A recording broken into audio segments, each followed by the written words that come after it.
Hi everyone, welcome back to Freak Sense TV. I'm your host, Charlie Freak, and with me again, as always, is my partner, which is Josh X, all the way from Portugal, Portuguese.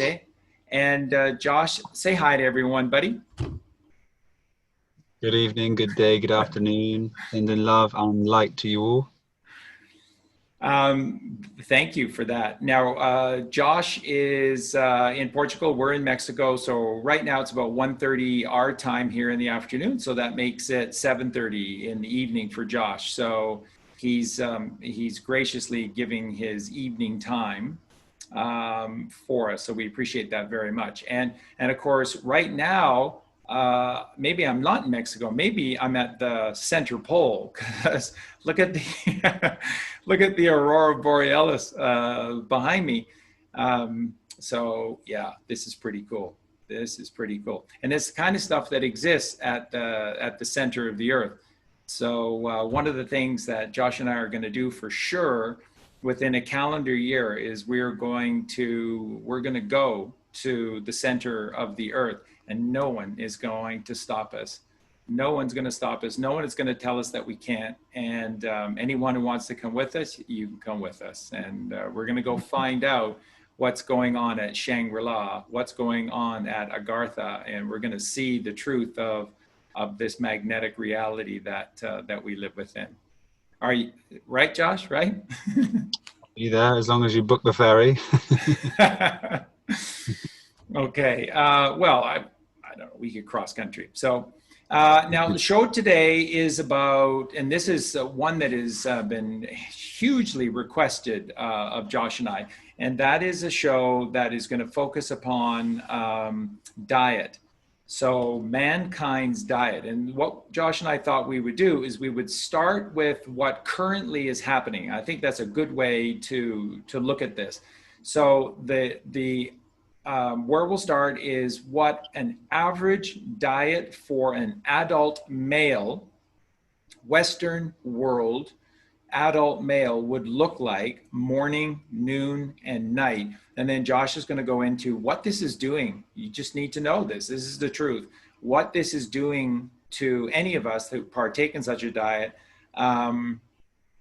at both a physical and a metaphysical level. So that's what we're going to do here. And then Josh is going to take us through what a diet should look like, and then what are the benefits to that. So this is going to be as practical for you as possible. This is really, really something that you're going to be able to walk away and be able to apply in your life. So what I would basically start with is from, let's say, a Canadian or a North American styled approach to food. And so what we've been taught, Josh, and I would imagine it was the same thing for you growing up in the UK, is that we were taught this huge push that breakfast is the biggest, most important meal of the day, and this is where you really, really, really need to push all of that heaviness and the protein into your system so that you've got all that strength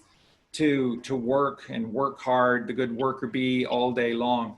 And then lunch, because most people are working, tended to be something that was prepackaged, so often just sandwiches.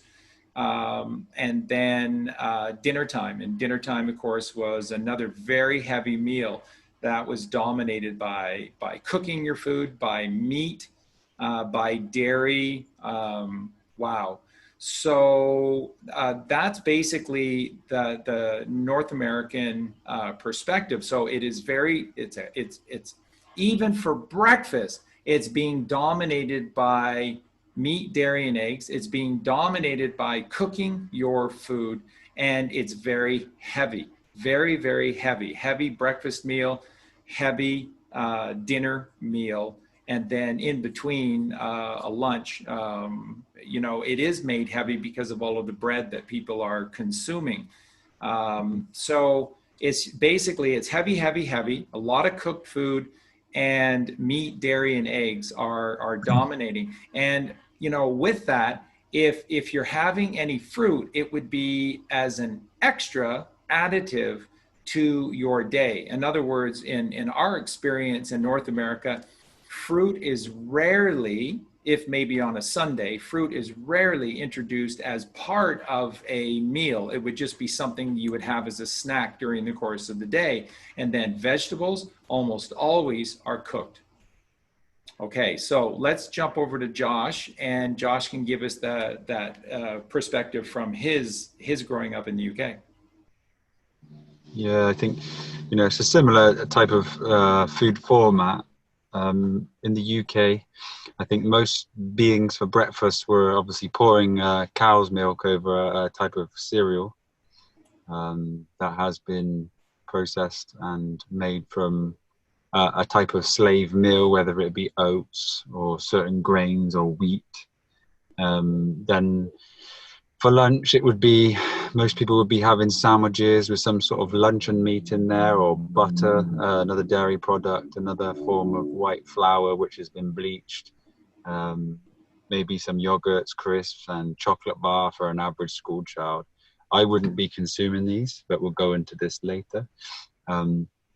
And then people would possibly say come home from their school work, maybe have a small snack, packet of crisps, a chocolate bar, and then for their tea they would have some sort of heavy starchy food such as pasta or rice or potato with some sort of animal inside of it, with a few cooked vegetables, and then go to bed very inflamed and full, and allowing the digestion to take place until they rise for the next breakfast, where they truly were not fasting, and they were just dealing with heavy amounts of inflammation, and to repeat the cycle again.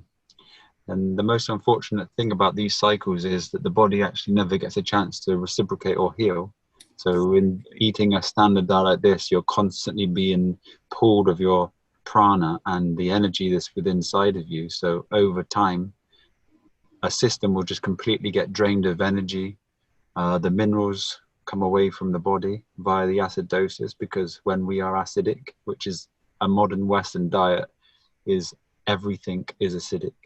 This will deplete the minerals stored in the body, and then this will lead to a chronic disease, which I'm sure most people have or know somebody that has a chronic disease. So yeah, that's the standard English diet. It was mainly meat, eggs, dairy, bread, grains, vegetables, then fruit. But you got to limit your fruit because it's too much sugar.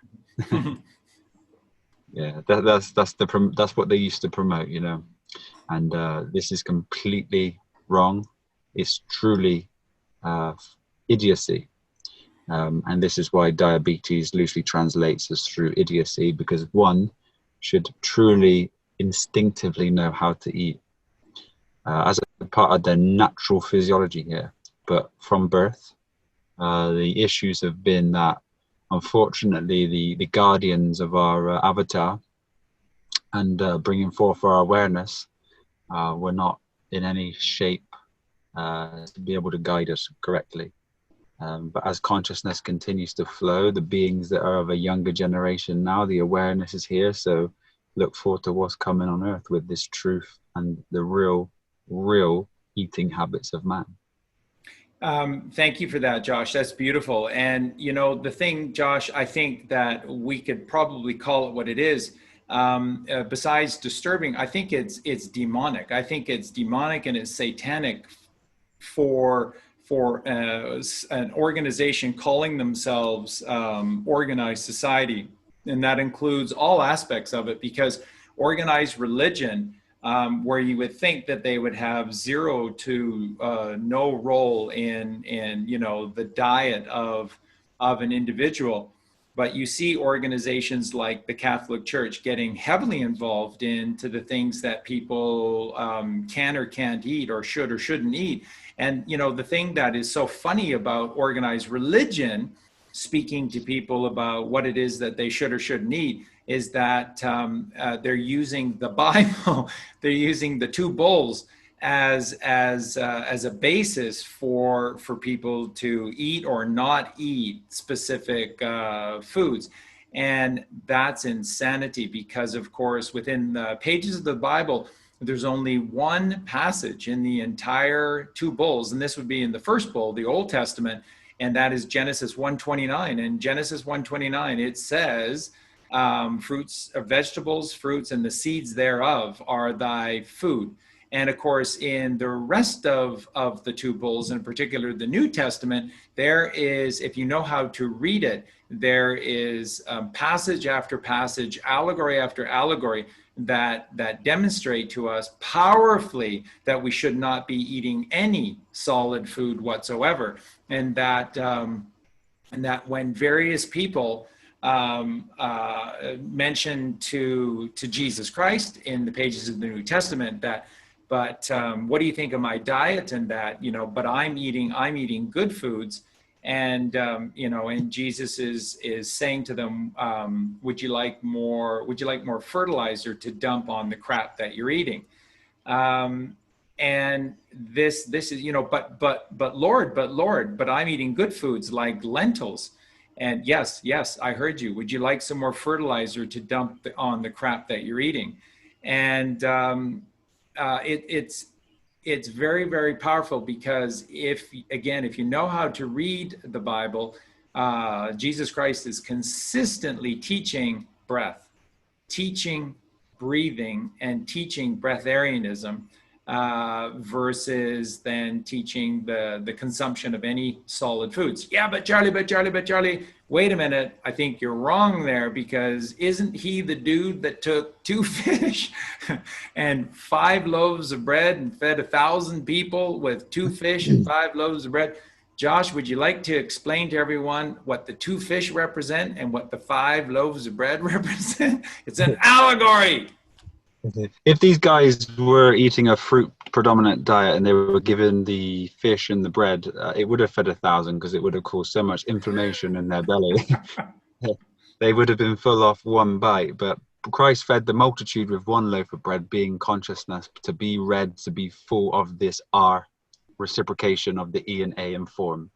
And this is something that, if you start to see the synchronicities upon this wonderful consciousness and language as expressed itself, these E and the A are the 1 and the 5, the alpha and the ether. Yeah. And these union of these two within the symbology of our words, you'll see that bread is to be read, but the truth of it is to be the R, which is letter 18, which is a reciprocation or a hyperboloid with an inertial plane, the E and A, which is the left and the right merged at perfect balance, or the male and the female in form. And this truly is what bread is. And you can feed thousands with that type of bread, with no food and the breath within. And this is why the word breath has eat right inside of it, and it be our ether phonetically, because the ether is our true form, but we're here in a dense format where we can experience these things such as food. Now, food is our form. If we look at the word food, F is 6, which is matter. There's 2 zeros or 2 O's, and D. D represents 4, which is form. So it's the matter looking at form. So there's many different layers of this food, and I really know, as I have been through and become, that food plays a significant, if not the only purposeful food, is for your vibration that you carry, or the awareness of your entity, and the connection to this divine, and allowing these pathways to become a part of the system.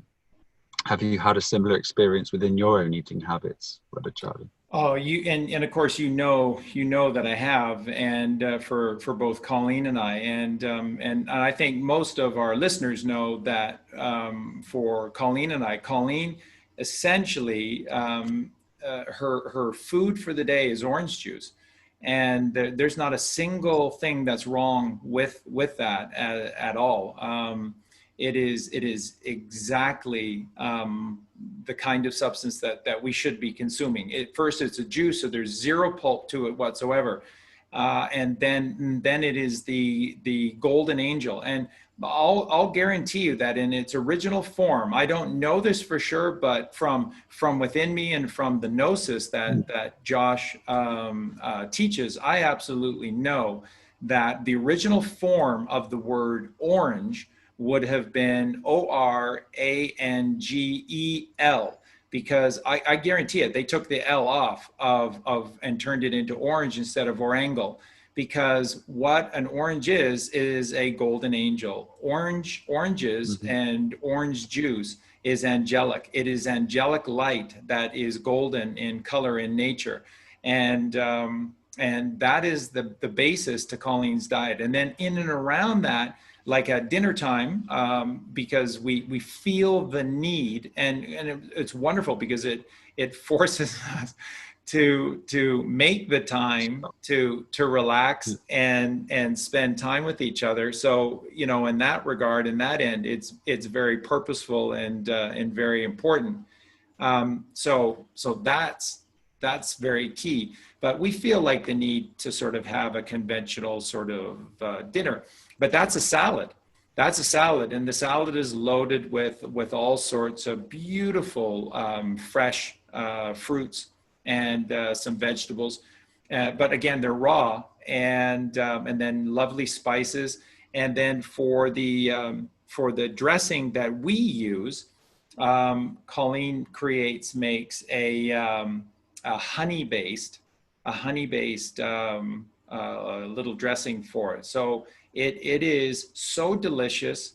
I'm not sure I could continue to live this way and eat this food for an eternity, and then start that eternity all over again and eat the exact same foods. They're light, they're delicious, they make me salivate. I look forward to that conventional meal.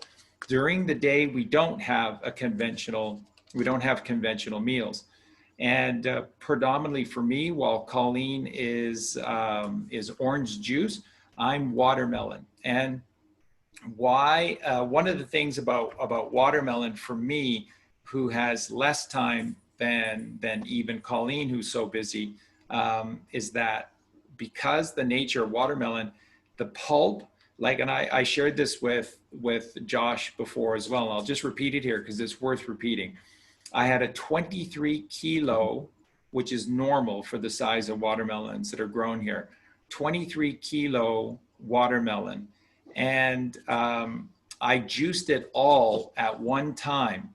And the amount of pulp that was created from that 23 kilo watermelon was less than half of a liter or kilo of pulp. So you don't have to juice your watermelon at all. And of course, the consumption of the seeds are so important. The seeds are very, very, very important and very good for you. And of course, what do we see with modern science? The wonders of modern science is to create a watermelon that's seedless. Once again, Monsanto product that is taking away the highest high, the highest good, the highest nature of this natural product from you. So for me, it's predominantly watermelon. For Colleen, it's predominantly orange juice. And then every evening together, we sit down and we have a delicious salad, a lot of spinach, a lot of what we grow here. We have trees. These are amazing trees here in Mexico. They're called chaya. And the chaya tree is essentially like spinach, and it just grows what look like maple leaves. So it's a very beautiful tree. And all you do is you just pick the leaves, and that's spinach off a tree. And what a lot of the ancients referred to chaya as is a super spinach, and it's one of the superfoods, because it, as good as spinach is for you, chaya is like 10 times more concentrated and powerful in terms of the nutrients, the minerals and nutrients that exist within it. So it's very, very powerful. And we have, I think, in our yard about 7 of the chaya trees. So you just pick the leaves off the tree, and delicious is really good. Simple, very simple.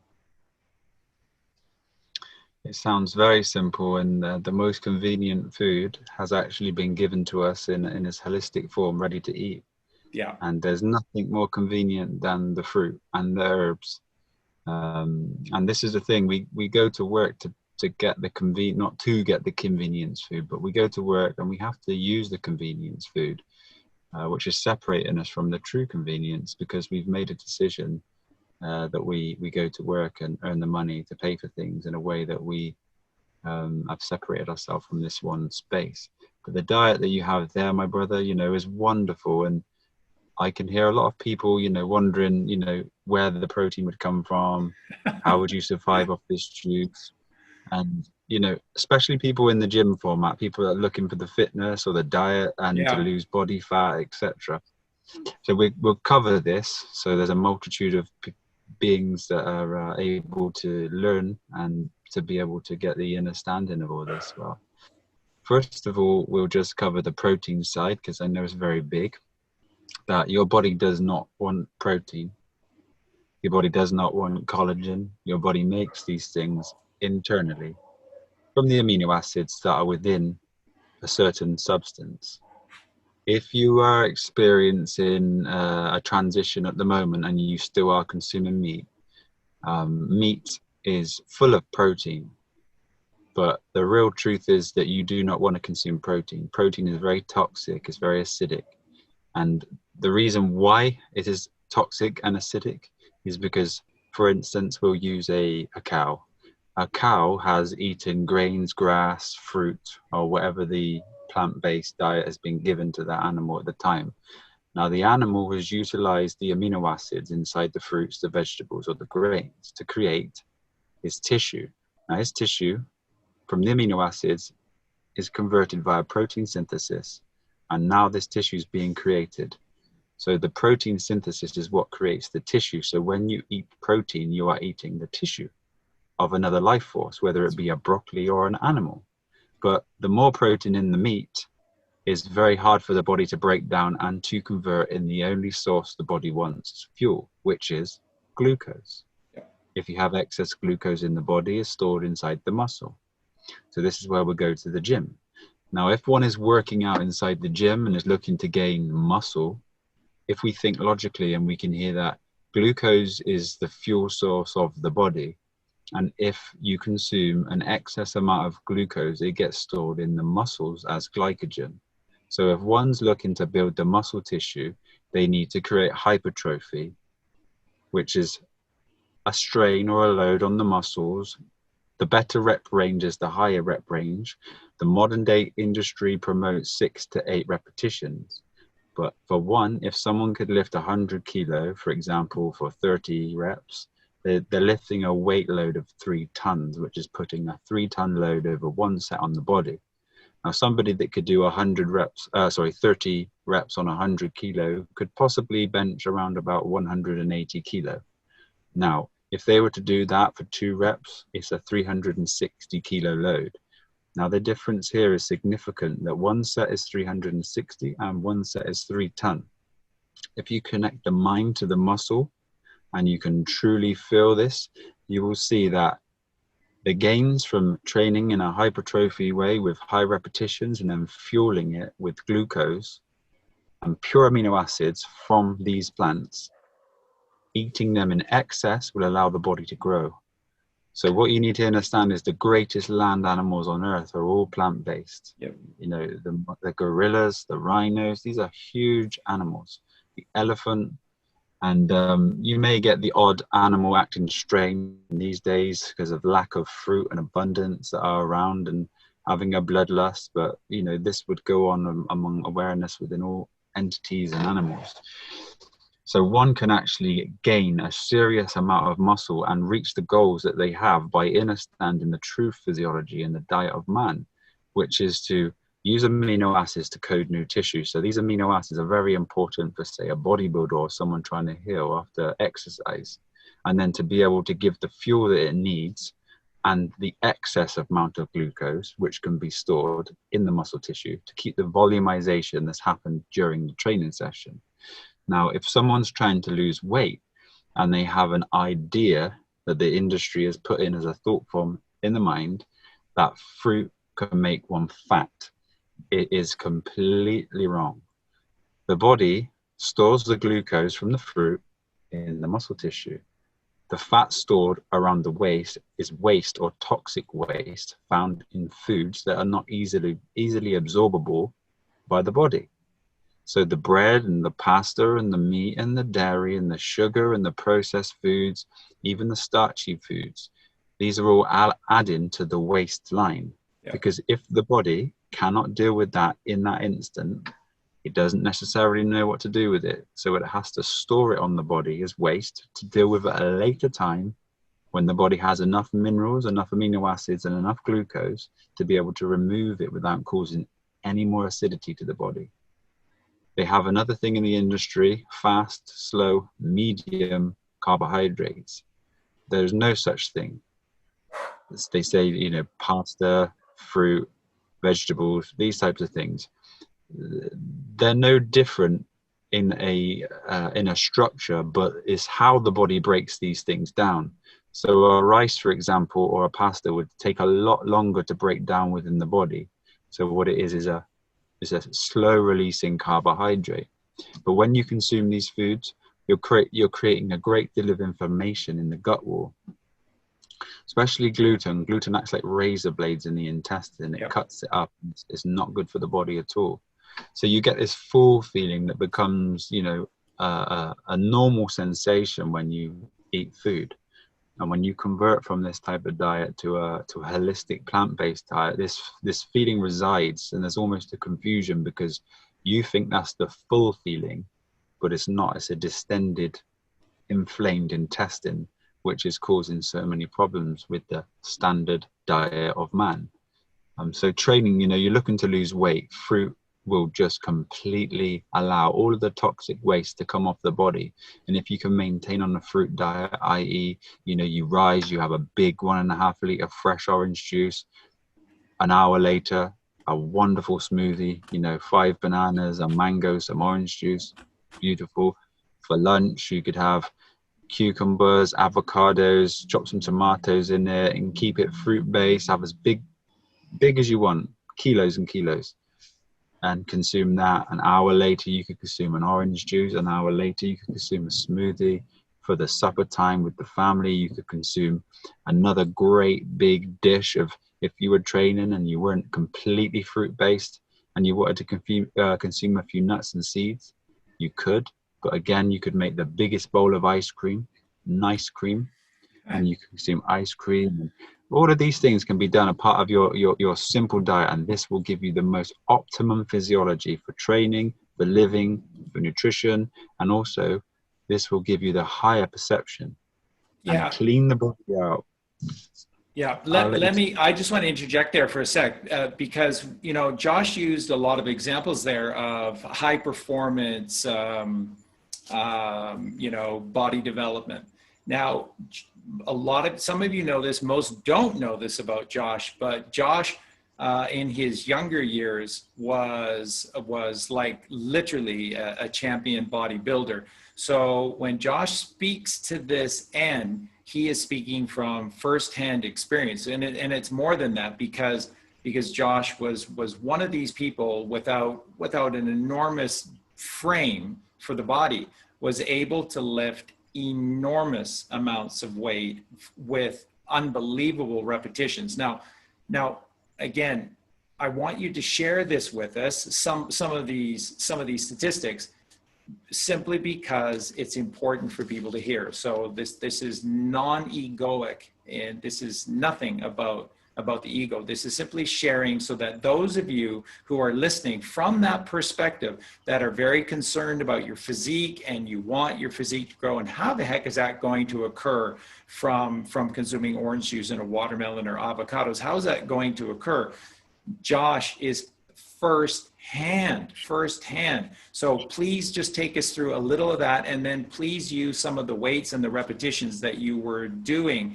And again, Josh's physique was literally, you know, a perfect structure. So please go ahead, Josh. One thing that we need to try to understand is, you know, what we're looking for and what goals we have to do with fitness. With me, I was trying to increase my strength and size, because as first I was searching for something so deep, and as we all are on our own journey, if we didn't have any guidance, as I never had guidance, I was trying to master something. And first of all, I was engaged in the diet side, so I was mastering my physiology and my physique. So muscle doesn't want to grow, you know. It's very, very, how could you say it? It takes a lot to maintain muscle mass. So naturally the body wants to do what's simple for itself. So you have to force it to grow. So you have to force feed and you have to train. So I would be consuming at my peak 10,000 calories a day, consuming maybe 10 to 12 meals a day. And I would wake up in the night and consume, you know, a smoothie or an orange juice that I'd made by the side of the bed to just wake up and drink and then go back to sleep. Because I knew that if I didn't consume the amount I needed, literally within a day or two, you would not have the same size or the same strength or the volumization of the muscles. So if most people, most men search for, you know, the 100-kilo bench press, but I was able to bench press 100 kilo in one set 52 times. And I did do it for a long time. It's not, I started at a very young age, maybe 11 or 12. I started a gym. I remember faking my age because I had to be 14 to join the gym. But even as a 10-year-old, I was doing 2,000 sit-ups a day. Wow.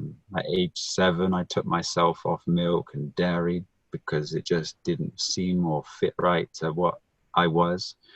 By the age of sort of 11, I was, you know, if my mum and dad would go into like an Indian restaurant or something like this, I would just ask for a piece of naan bread with no butter on, because I was learning and I didn't really know better. But this is how I was functioning at sort of 11 years old. By the age of 12, I knew every single ingredient in every type of commercial food, the levels of fat, food, and everything was inside of it.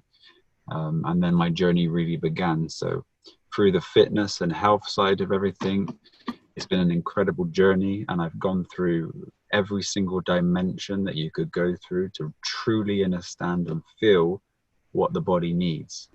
And I'd like to add, when you were speaking of this, the watermelon without seeds in, if I ever consumed a watermelon without seeds, I feel the direct prana drain me in that instant. It begins within my eye sockets, it sinks them deep, and then the head has a headache in the temple, and you can really sense these things at a purity level that, you know, one would not be able to feel on a standard diet, or even, you know, a diet that's consuming nuts and seeds and grains and rice and these types of things. So yeah, really, if you really truly want a goal, the only thing that will serve you is the truth, which would be the fruit. Now, depending on your size and goal would be depending on the amount that you put into your mouth and the way that you train. Again, if it's been spoken of in a commercial way, the truth really needs to be turned upside down. And even though it's so hard to go against the grain, if you just use this analogy that the thought realm takes you away from the space of this self, and the world is full of thought forms to take you from this place. Now, if one is not aware that the trees and the mountains are one and the same, it's because they're coming from the left brain. Now, if one can observe the tree and just observe the mountain, this is where the truth will set you free, because in that observation, you know. Now, life is for observation, to learn and to grow internally, as there is nothing external. This whole experience is a portal, and your eyes are windows to this world. So if we go off information, all we're doing is feeding the egoic left redshift of our being, and we're moving away from presence. So with all these questions that one has, if one just takes time and does not rush, because patience is a virtue, and observe what is happening within their physiology or their surroundings, there is nothing but truth that will holistically heal your mind and body and connect those and bring you towards the spiritual side. Now, even within certain martial arts like Bruce Lee had left the thought realm, and he was in a spiritual aspect as a martial artist. So when he was engaged in combat, there was no energy off balance. It was pure self. There was no thought about what a man was doing. It was just being. So this is why he never threw a punch. It just happened. And this is because of his state of being. And in all walks of life, this is how we will find the truth, is by observation. Let your ob serve you. And as a side note to everyone, let me posit the notion with you that perhaps, maybe, just maybe, Bruce Lee and Brandon Lee are not dead, and that we may be seeing them in the coming months. So just to put that out there for you. Josh is well aware of this as well. This whole process of assassinating people out there is part of a process that rarely happens. There are alternatives that are done, and it's because that the demons of this world, those that live exclusively in the left brain, have to walk a very fine line with regard to the natural laws of God's creation, and they're lawyers because they find loopholes to get in and around the very well-encompassing nature to God's natural laws. So just keep that in mind, because one of the things that's going to be happening in the next few weeks and months are revelations that are going to rock your world, truths that are going to be dropped that will turn your world upside down. And you just need to remember that you are the truth, that what is the truth is your creation. And that is why, if you knew yourself better, if you know thyself, come to truly know thyself, then you will be able to heal anything, because there are no problems, there are only opportunities. You are blessed with every single component capacity to overturn any underturning that exists in your world. The power rests with you, because you are the creation of the creator. And I just wanted to add that in, interject that, because there is a lot that's going to be coming. Do not let it overwhelm you. Let it embrace you. Let it hug you, let it hold you, and embrace it back. And in time, you'll be able to process the enormity of what is coming. But remember, it's the truth, and you are the truth. You will be able to accept and process all the truth that's coming, because that's what you are. We have been living a delusion, okay? A lot of people call the Maya the illusion, but it is quite real.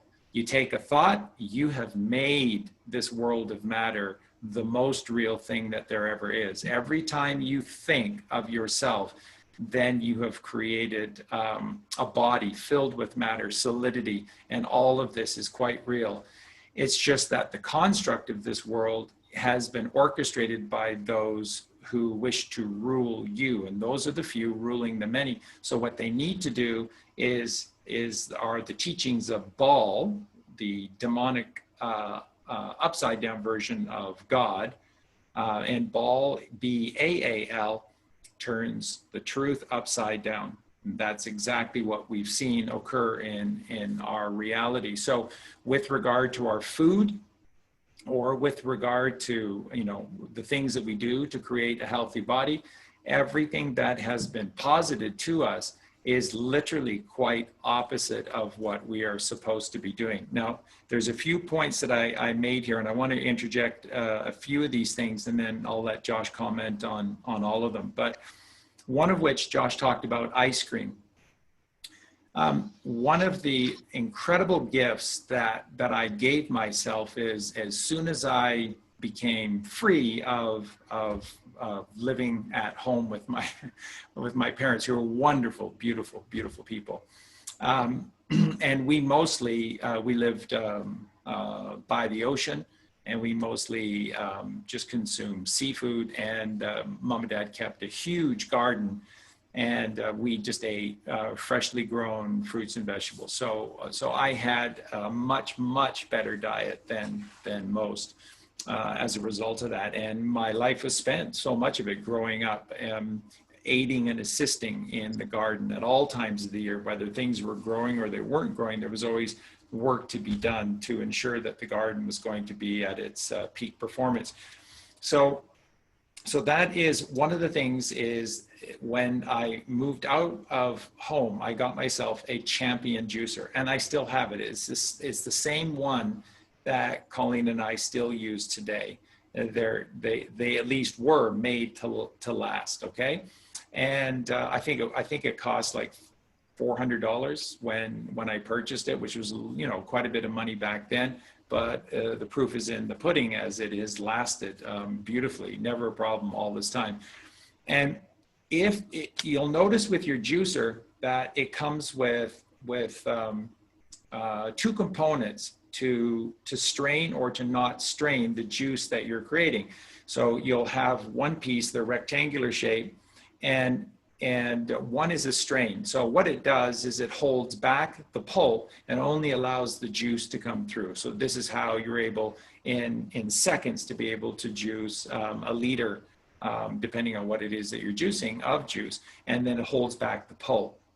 And again, as we've shared with you, for the vegan food that we create for our dogs, all of that pulp that we create by juicing, it all goes into the dog food. So it is the basis, it is the number one basis to the food that we make for them. So consider that. Now, the other aspect to the juicer, Champion juicer, is that they give you another plate. And it's not a strainer, it's solid, it's completely solid. When you put that in, then whatever it is that you are attempting to juice, it all just funnels straight out. So when you take something, whether it be a room temperature or frozen, in this case, if you want ice cream, frozen, then what it does is it takes everything and it exits the juicer as it's just hard to explain. It's hard to explain, but it's like the greatest soft serve ice cream that you've ever had in your life. It is the most amazing thing. Now, Josh does it a lot. We do it a lot.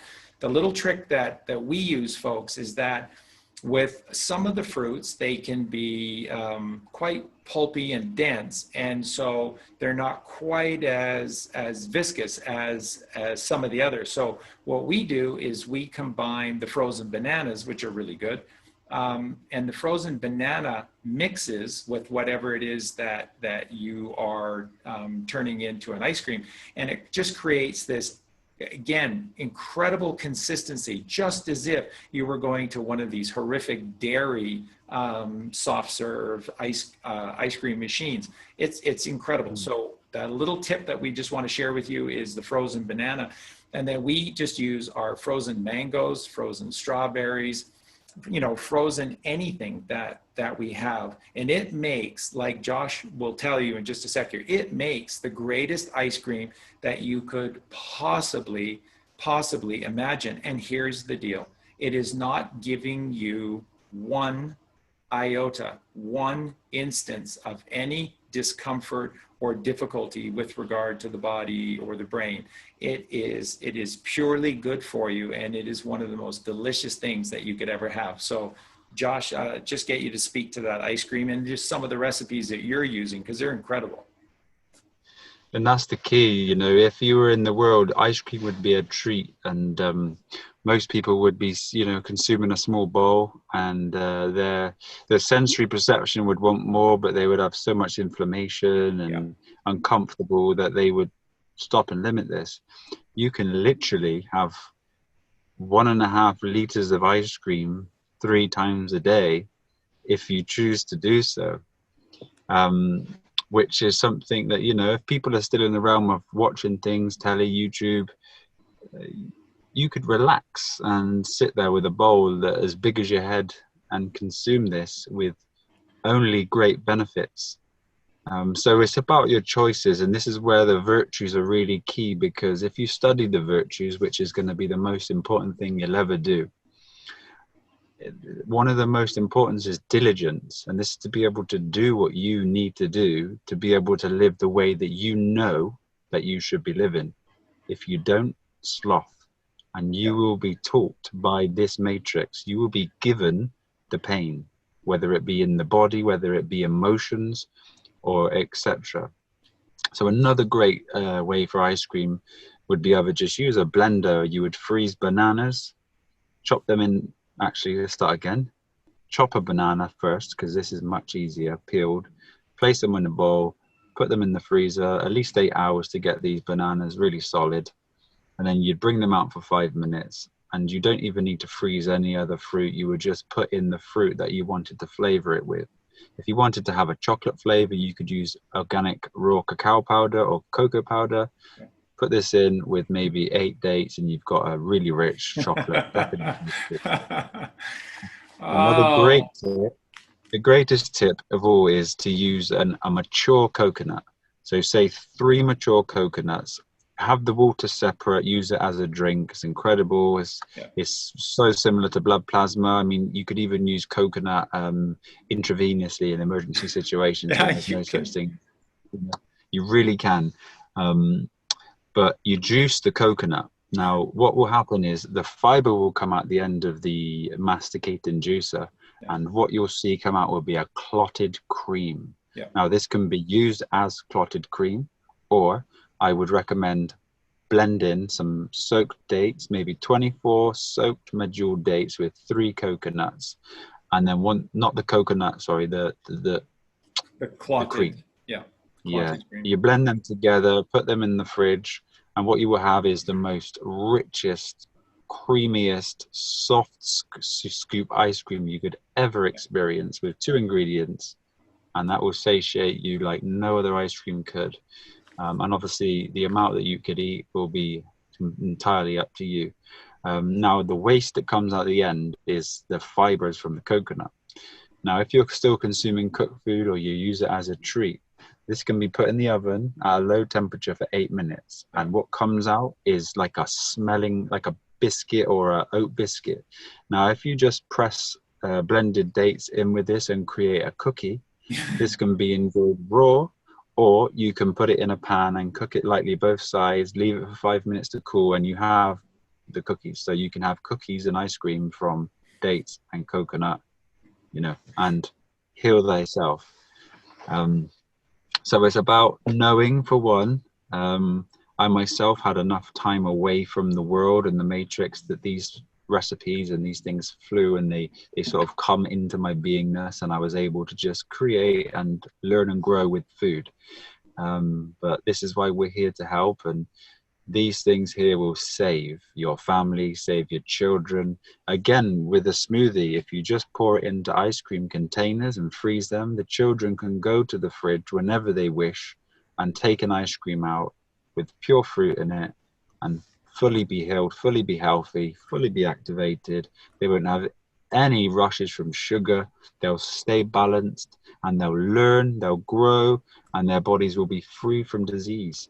You will never find a fully plant-based, unvaccinated child who is mainly raw and fruit ever catch a cold, ever have a runny nose, ever be sick, ever be ill, ever have that sense of acidosis. And you know, this is truth.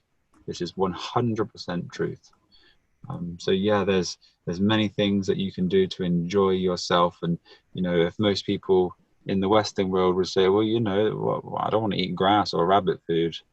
Stop that perception. Everything that you flavor your food with, the meat, and is coming from the fruits, is coming from the herb. And you just need to translate the old way into the new way and realize, I need to stop buying these things. I just need to buy avocados and cucumbers, a few tomatoes, some bananas, and some fruits that I like. a few coconuts and dates, and you can create anything from that. Yeah, absolute truth. Now let's just go back over this point again, because this is so important. Why does the average mother, okay, and this is care and compassion, okay, the sacred feminine is care and compassion. So the sacred feminine has a far greater awareness to what we're experiencing or what we're dealing with, what we're living here on this material plane. They really do. But they are often the ones that are in charge of buying the groceries, buying the food for the family. And so you have someone with ultimate care and compassion that is preparing the foods and is often purchasing the foods as well. How do you get someone who is so wise, so beautiful, and is so connected to care and compassion to be able to willingly participate in an industry that force breeds, tortures, grow in restriction and lack, and then horrifically murder, and then just let it sit and fester before piecemealing it up into some product that is so horrific by the time it makes it to a store that they have to perfume it and they have to inject it with a red dye to make it look palatable. Because I'm just going to make this so clear for you. And it doesn't matter if this is the meat comes from some humane farm as well. This is the very nature. This is the truth of what happens to flesh when it's no longer alive. The festering process is immediate. It starts immediately and it only grows. So every single minute, it's doubling, tripling, quadrupling the horrific negative effects. And every single minute, this process of festering is only growing within this dead tissue. Okay, because it is attempting as fast as possible to return back into the mother so that it can be ready to in the creation process to born another live creation to have this experience again. This is exactly how it works. That's why God is your one true father, and that is why the Mother Earth is your one true mother, literally. And that makes us all brothers and sisters, by the way. We literally are all brothers and sisters. We are, not the children of our parents. So another podcast. But the thing that for you to remember and to absolutely know, and again, if it's not enough to hear this from us and the data that we've provided to show you this on various podcasts, then obviously you do your own research as well. It's harder because they lie to you, but the truth does exist. It is out there, but you have to work harder to find it. And the truth is this: all your cells ask for and require is glucose. And if there's too much of it, it will store it in your muscle tissue as glycogen. And that's very important to know, because as Josh said earlier, with the excess glucose stored in the muscles as exactly what it needs, which is glycogen, it means that the more stressful the environment is, okay, and so that could be lifting weights, but that could also just be going about your day and having to deal, that's right, that could also be dealing with emotional stress or duress as well. Everything that you need to cope with that stress, both physically and metaphysically, is already there. And then the process is instantaneous because there's no transmutation that needs to take place. Here's the problem.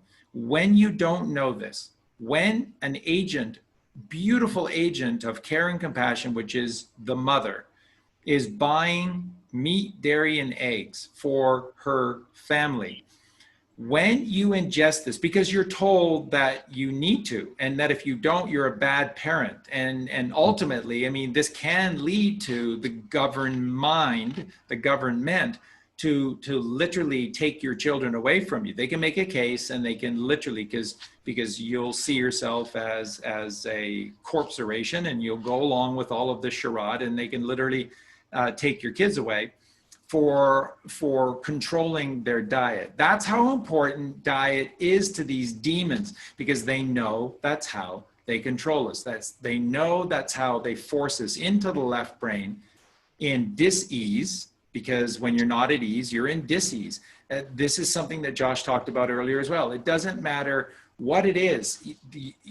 Everything in this dualistic material plane is that you're always something in every single moment. So if you're not happy, you're unhappy.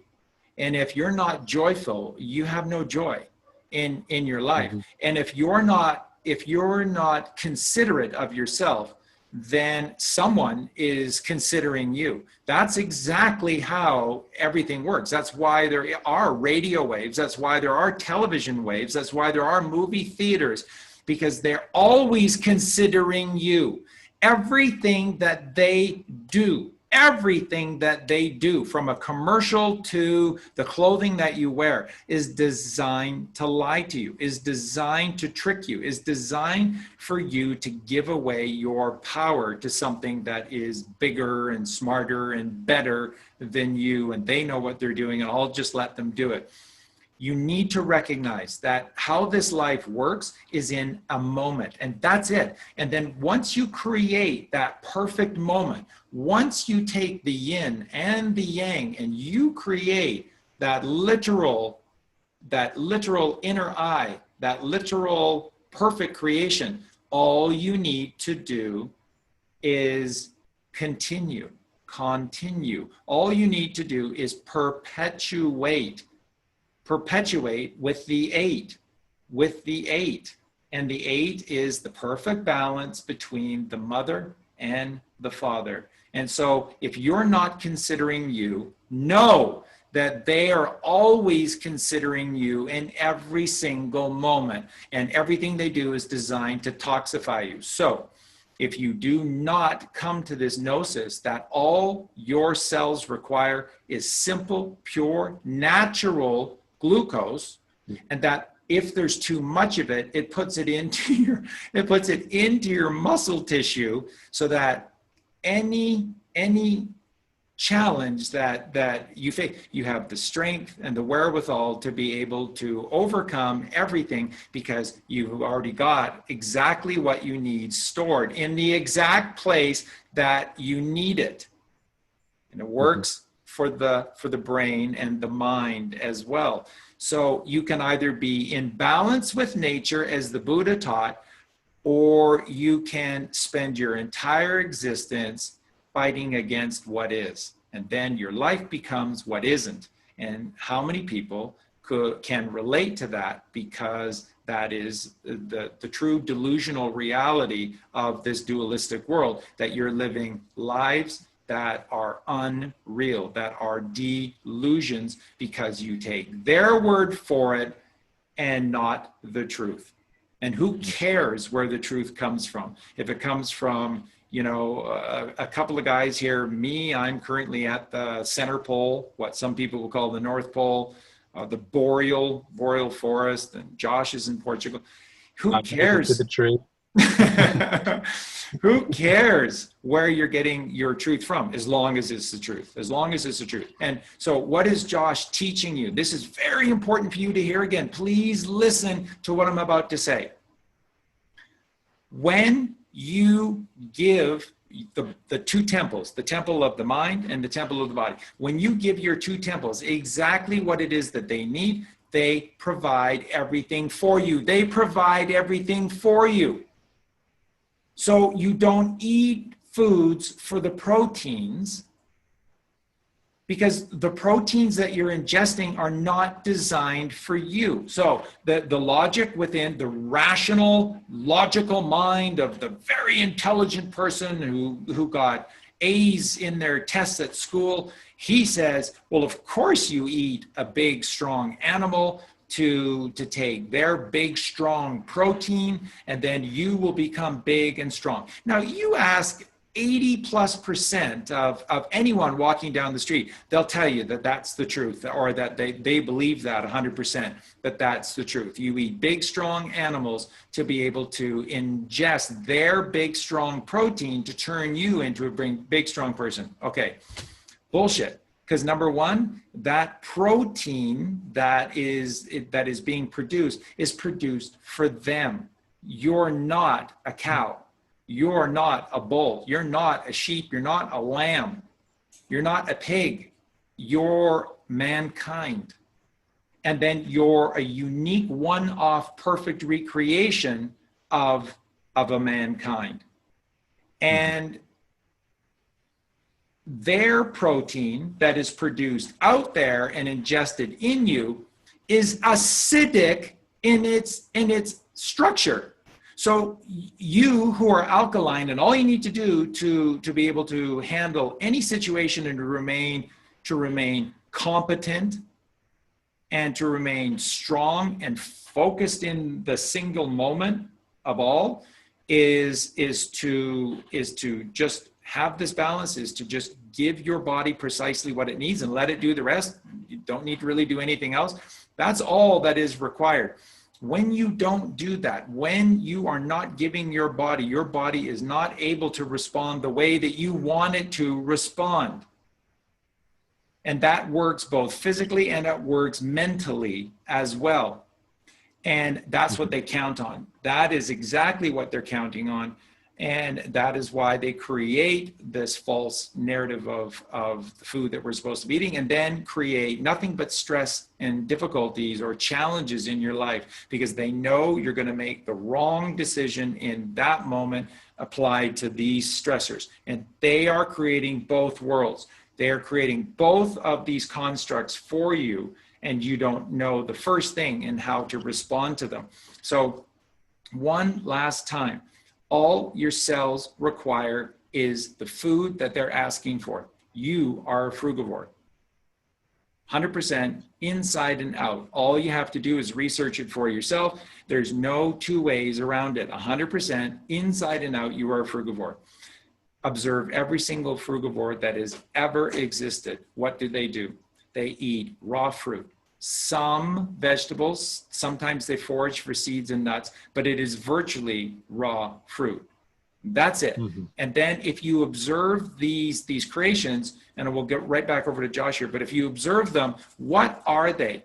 They are the quickest, most athletic, strongest, clever, family-oriented, loving, kind, community-based family that you've ever seen. That's what a frugivore is, and that's not what we become. Organized society is a jungle. That's what your politicians call it, the Bush family call it, and then they laugh at you. They laugh at you because you have willingly put yourself into the jungle. Welcome to the jungle. The jungle is your left brain, is your carnal mind, where you can justify anything to be perceived as smart, and you'll get more money because you're smart. So with that, I'm going to pass it back over to Josh, but that is the truth of your reality. See, I'd say, humans are frugivores, but predominantly the ultimate source of nutrition is fruit, but we have the ability to be able to deal with fruits, nuts, grains, and seeds. But those fruits, nuts, grains, and seeds, the grains, nuts, seeds, and vegetables, they have a slower processing within the body, so they break down slower, so they cause slightly more acid and slightly more inflammation. So to heal oneself optimally is 100% fruit. To be able to get rid of the legumes, to get rid of the nuts, because legumes are nitrogen balances and they're acidic, plus most people cook them and consume them, again reducing the acidity, which is taking the enzymes that were there initially to be able to break down within the body, and the body will now produce enzymes causing tiredness, fatigue, prana being removed, and this is why fruit is optimum for the body. And the reason why I think people have this big picture given to them that the stomach is just full of acid and you can throw anything in the acid and it will just bubble away. See, the truth is you have viruses, bacteria, and fungus. Now, fungus, Candida albicans, or Candida, is there to deal with the dead matter inside the body. So Candida is what you would see on your foot as athlete's foot. Now, this is cancer. This is every single ailment that's wrong with the human. So if you see this bacteria, how strong it is at eating flesh away, the reason why you need Candida in the body when you are consuming dead matter is because the Candida is eating the food for you. You know, when you put the fruit inside the body, this fruit is fermenting, and the bacteria allow this to ferment. If you have a plum and you just watch it on the side for maybe 5 hours, cut open, you'll see that it's starting to turn and ferment in that space. And this is what's happening within the body. So you put the fruit in, the bacteria in the gut, which is your friends, the friendly bacteria that the corporations want you to put in milk and dairy to have this bacteria. Don't do that. This fruit, literally within hours, is broken down, and then it goes through the system. The bacteria allow the vitamins and the minerals to be released. If you have bad bacteria in the body from eating the wrong types of food, now you have a virus. This virus is basically transformed from a loose protein cell, and now this virus can deal with the bad bacteria. So never fear a virus. Is helping you from a problem that you've put in your body. Now, you cannot catch a virus, so we know what's going on in the world. What's going on in the world at the moment, just don't fear it, observe it, because it's a part of the system. It's a natural flow of life. If you're not engaged in the left brain world, you will just be one with nature. You need not get caught up in this. Stick to your fruit, stick to your family, stick to the earth, and you will still remain peaceful.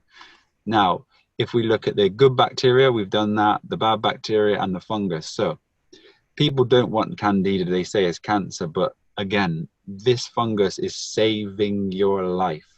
Mm-hmm. There's a purpose for it. If you were to put in meat and dairy, or let's just say an animal flesh in the body, now that animal flesh would just sit in the intestine until it decomposed. Now, it's not going to happen very quick. So the fungus there itself is growing and multiplying and using this as food. But in that sense, it's becoming part of your essence and part of your being, which is lowering the vibration, lowering your essence. With the meat, you have to break down the fibers. The fibers contain hormones such as stress, cortisol inside of it. Now, if you correlate that with the animal being stressed his whole life, encaged, encapsulated, raped, and just so many bad things happening to this poor little entity. And then when it's time for slaughter, it knows. It has emotion. It has feeling. So what's going on within the physiology of the animal at that particular time is stress hormones, and anything that is not good is being released into this body, adrenaline. And when you're consuming the flesh, your body's breaking down and removing and de-assimilating all of this to make it itself. And can you imagine on an easy load body just consuming fruit, how difficult it would be for something to be turned into your physiology? If you observe life and you see and you recognize whom is eating what foods, you will see by the stature of their body. They call it a meaty, he's meaty, this man, he's meaty. And if you observe someone that eats meat and when they don't eat meat, being able to look at the physiology of that being and compare it, you'll see that there's a thick layer of water that exists around the beings, and this is the meaty look. And consuming meat, your body does not want this. It's not available. It's stress, it's acid forming, and it will store as waste.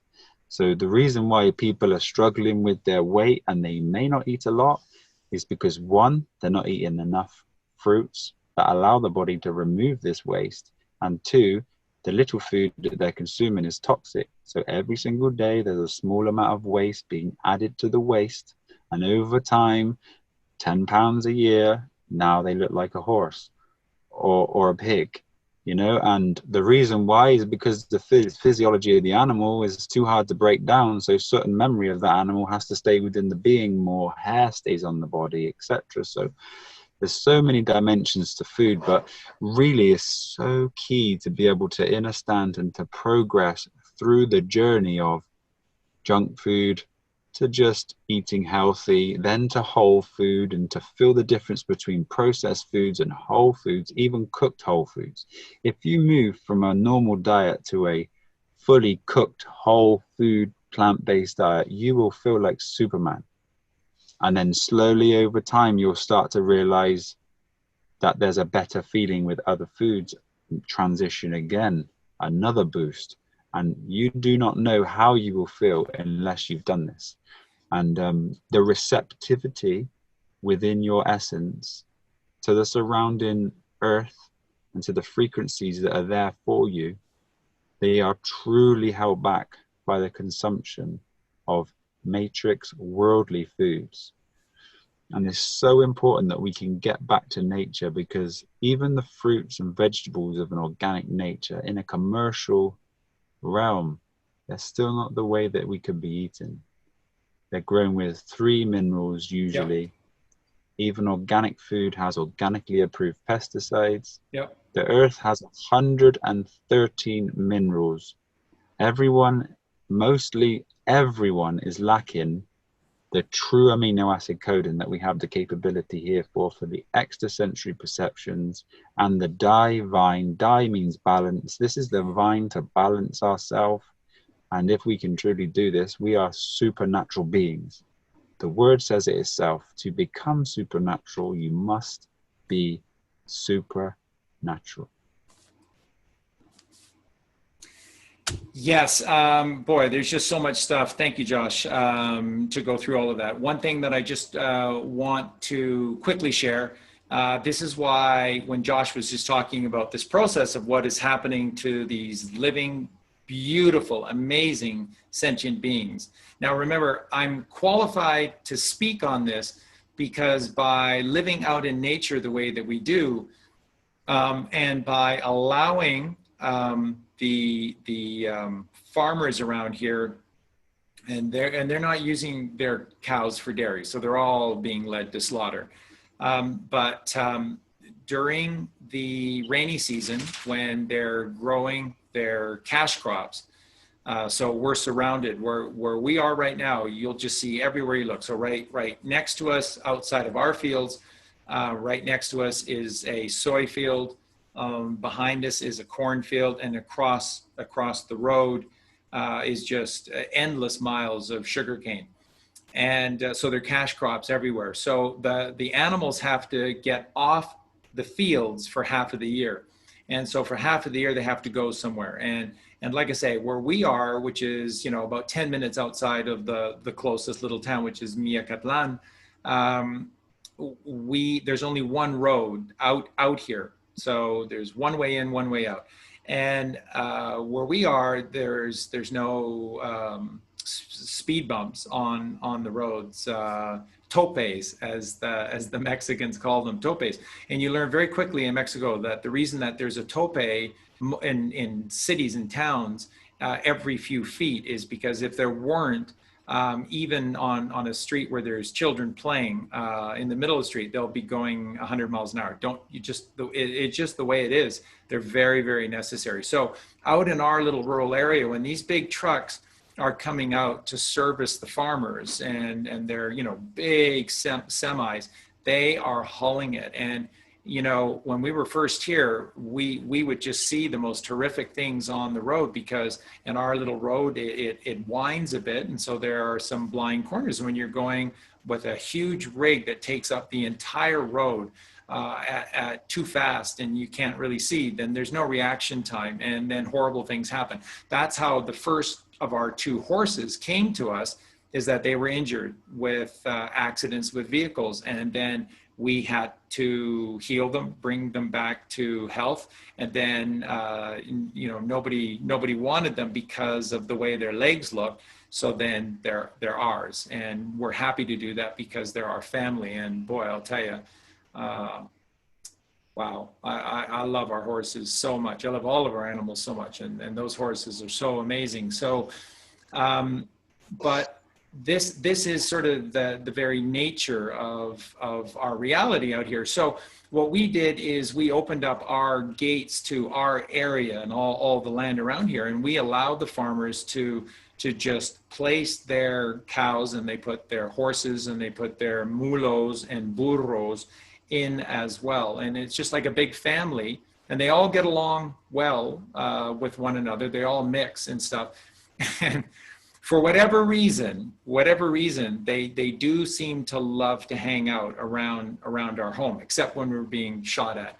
But other than that, then they're always around here. And if you know a little bit about horses and cows, is that you know, they like to go to the washroom, and when they do, it's quite a lot. So it makes, and this may sound like a small thing, but with the workload that I have, it makes for more and more physical work and physical labor than I have time for. But you do it because it's the right thing to do. And virtually in everything that Josh is sharing with you today, what Josh is basically saying is that in every single moment, you have a choice between virtue and sin. And it's really that simple. Are you doing things for a reason that makes you look good or brings in some kind of value? There's a value added to it. Or because it's what, you know, somebody else told you to do, and if you jump through their hoops, then you'll rise further, faster, or are you just doing things because they're right? There's a right and there's a wrong. So it's very interesting, isn't it, folks, that we live in a materialistic plane where it's a complete duality, and everything is, these dualities, which are infinite, are defined by their polar opposites. Polar opposites, except one thing. You know, with these polar opposites for virtually everything, there's shades of gray in between. So that's the beauty of God's creation, because you can never replicate the same day twice ever, because there's an infinite degree of I'm relatively happy to I'm relatively sad to I'm completely angry and I'm completely happy and blah, blah, blah. You can never replicate the exact same amount of happiness and sadness from one day to the next. So this is the thing. You can go around the wheel forever and never get a whiff of deja vu because of this gift of free will within this you know, duality and the polarity of our duality. Except one thing. Right and wrong. There are no shades of gray for right and wrong. There's a right and there's a wrong. When you do what's right, no matter what the consequences are, then that's virtuous. When you do what's wrong, for whatever reason you want to justify it for, that's sinful, and there are consequences for it.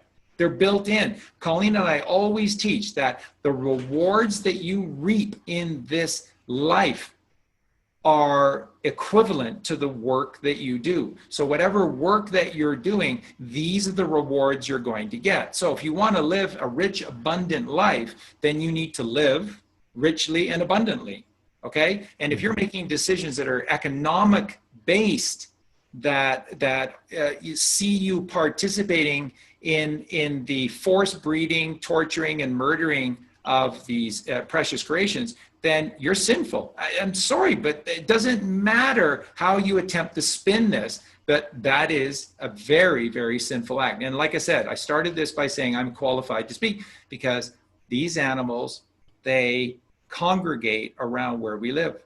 And every time I go out to deal with the other animals besides all of our cats and dogs, when I'm outside the property, they do not run from me. They do not flinch. And even just walking past them, it's a very emotional experience. It's hard to express unless you've lived this experience with cows in particular. There's so much energy in these cows. There's so much in their eyes that it's different. It's just very different in the beginning. Now I'm just used to it.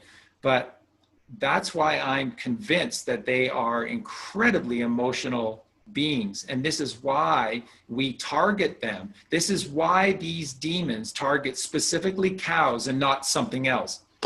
You know, because we could be doing all of this to an almond, right? We could achieve the exact same things a lot better Well, we could do all of this to an almond.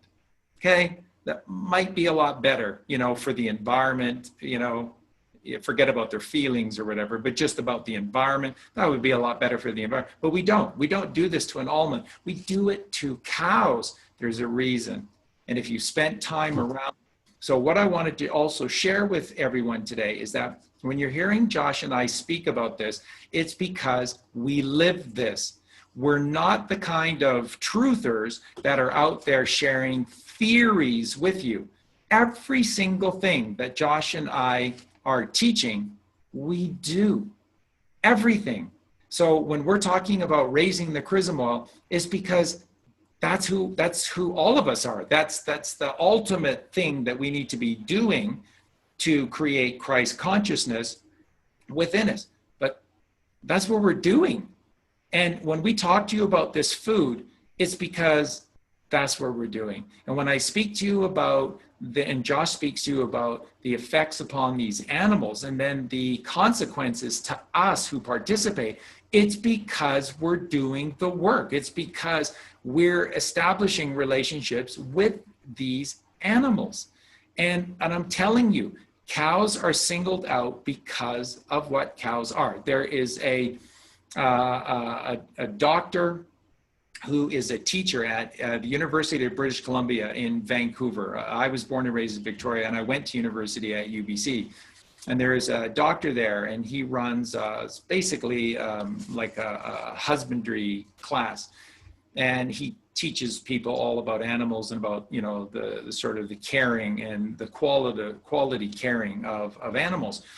And what he says is so profound. And he says that anyone who thinks any animal is just some witless wonder or is just some, you know, sort of bulk or mass that doesn't really have much thought going on or much value. They don't have much of a life because they don't, you know, they're not very profound. Or he said, you just don't know the first thing about them. He said, they're the most profound. He said, they're the most sophisticated. And he said, in all his years spending all of that close proximity to the animals, he said, they constantly make me feel so much less in terms of the things that matter, heart and heaven, and that it resides deeply in them. And that's why he loves to spend time with them, because they're encouraging him to become more. Who do we target? Who do we target for our food? And if you think dairy is kind to these cows in any way, you don't know anything about the dairy industry, because the dairy industry just wants females. If they get a male, they kill it. They kill it and they'll just throw it into a garbage bin. In front of their mother, usually, you know, right there and then. And it's such an horrific energy exchange what's being given to these poor sentient lives. And this is where the virtues and the sin come into play. Because we use the thing as diligence, let's say. And then there would be another thing as sloth. To be diligent is to be able to create your own environment in a way that you do not fail to do what's right in your own level of awareness. And the opposite of this would be sloth. Now, this is to not do something that you are in full awareness of what you should be doing.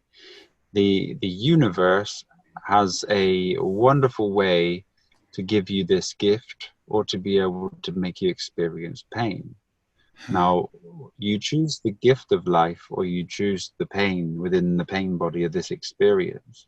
And the more that you are virtuous, the more that you climate, and the more that you progress towards at-one-ment, which is atonement. But the more that you do things that you know in your own awareness, and I state that your own awareness, because you will grow with this if you choose to do so, or you will not grow, and then you'll find yourself in an early grave or experiencing very, very, very symptomatic pain and not being free from this physical aspect and constantly at torment and, you know, disease. and really, really, really in a space where you cannot function because there's too much thought activity causing the depression and the anxiety within your own experience here. So to be virtuous is to be doing where you are at your level of awareness the most important things that you know to be right. And without doing these things, you will experience pain in some format. So the virtues aren't a joke. The virtues are the way this reality works. As Charlie says, they are built in as a natural part of this experience here. So, you know, if you can choose the righteous path in any situation, you are just going to continue to grow, continue to feel, continue to experience what we're speaking of. Now, you know, everybody has the dimension of connectivity to this one source of frequency. And all we have to do is let go. We let go of the world, the ideas, the thought forms that we all have to overcome. We protect our awareness, we protect our consciousness, we stop watching the television programs, because these things here put fear into our essence. Now our essence has to overcome the fear by actually having an experience in this physical format to see that, hang on a minute, why did I worry for years about this situation? And now I've encountered this situation. I spent a lot of energy. I was acidic. It ruined my life for this amount of time. So if we can find that space of non-thought, non-judgment, and know what is righteous. Now, if you let your 3-year-old child loose with your animals, say, Charlie, we bring a 3-year-old to your sanctuary there. Do you think they would chase the animals and eat them? No. They'd end up lying down with them. Yes, and we need to learn from our unprogrammed children in that sense. You know, the true essence of us is peace, is calm, is still.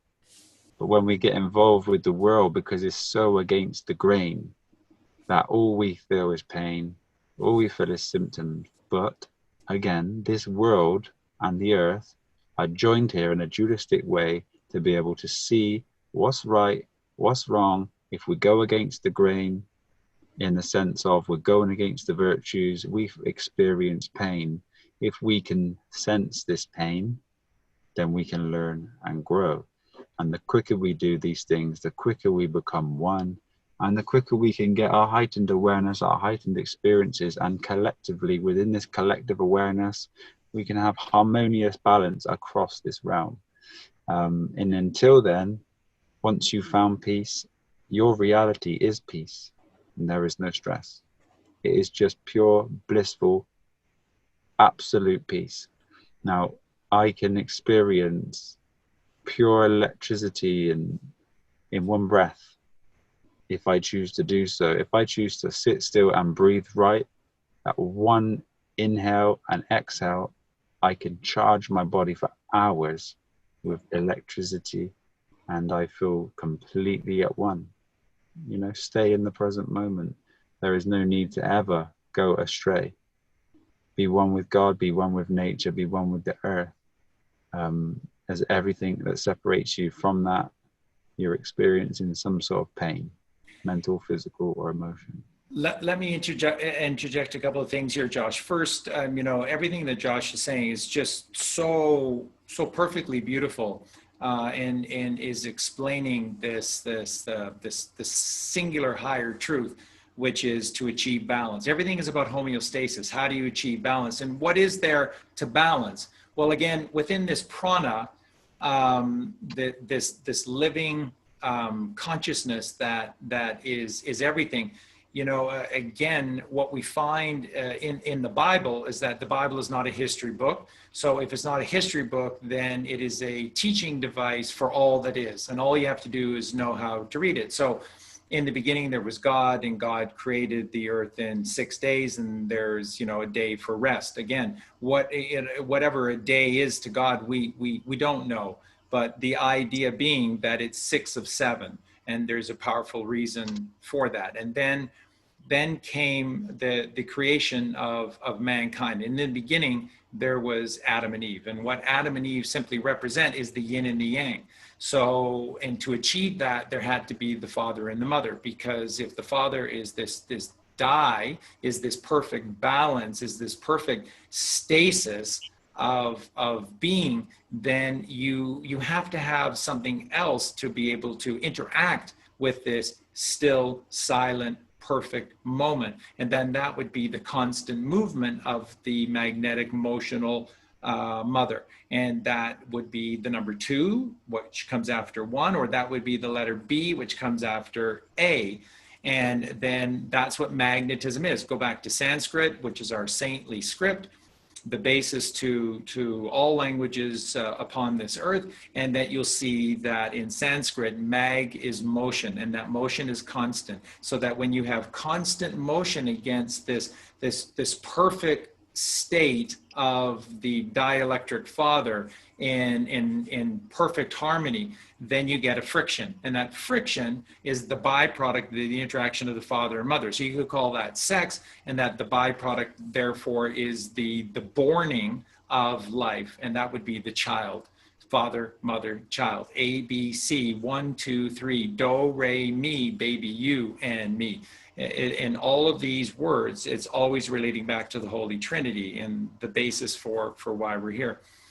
And at the sort of the heart of everything that Josh is sharing with us is that we have to unite we have to create the balance, the homeostasis, that is the feminine with the masculine. So let's just look at this very logically, and then you'll see in plain sight how all of this is provided for us. We just don't see it. Okay, so the mother is known as the physical entity of the two. So that is the yin, and the yin would be known as the earth, Mother Earth. Okay, earth is E-A-R-T-H, which is an anagram for heart. So there's no two ways about it. The mother is our heart. That's care and compassion, okay? And when you look at any one of these images from the Catholic Church of Jesus Christ, they're going to feed you an alternative story, but the images are telling you the truth. So they'll always show a picture of Jesus Christ, and right here it shows a heart. Above the Christed one's head is a halo, and you have the right arm pointing up, you have the left arm pointing to the heart. Now, that tells you everything you need to know. That image tells you everything to know. Father, mother, child. Where are the father, the mother, the child? The child is Jesus Christ. The Father, obviously, who art thou in heaven, is the up and to the right, is the right arm pointing up and to the right. So then where is the mother? The left hand shift, the red shift, the physical material plane, and it's pointing to the heart. The Catholic Church will not tell you this. They will not tell you this. They'll tell you you're a demon if you attempt to say that. But that, of course, is precisely the meaning of that powerful image. Mother, child, father. Okay? Now, look at the word we said earlier. Look at the word earth, which is an anagram for heart. That's why Jesus is pointing to the heart, because that's the earth, that's the mother. That's what the Buddha taught, which is the green, eternal middle plane, the middle way, okay? If you apply, as Josh was just talking about, if you apply a simple breath of God, where Josh can sustain himself for hours of electricity, just from one dynamic, vibrant intake of air, this Buddha breathing, then what have you done to your existence here on the earth? What have you done to the earth? You've added breath, and breath is the letter H. H is the breath of God, and that is the 8th letter of the alphabet for eternity, because the breath of God breathes life into all things, and life is eternal. There is no end to life. There's no ending of life. Life will always continue no matter what. You and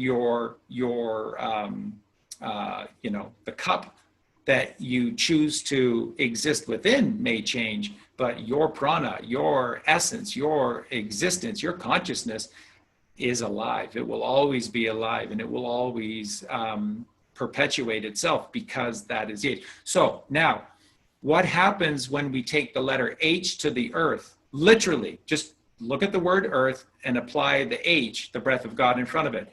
You now have hearth, okay? And where is the hearth? It's above the fire, okay? So then if you know the 5 physical elements of the earth, right?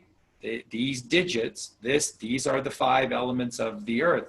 So your big thumb, grounded, big, fleshy, meaty, filled with matter, because everything matters, that is the earth. Then you have the water, then you have the air, then you have the fire, and then you get the ether. Those are the 5 earthly elements of God's creation. Okay?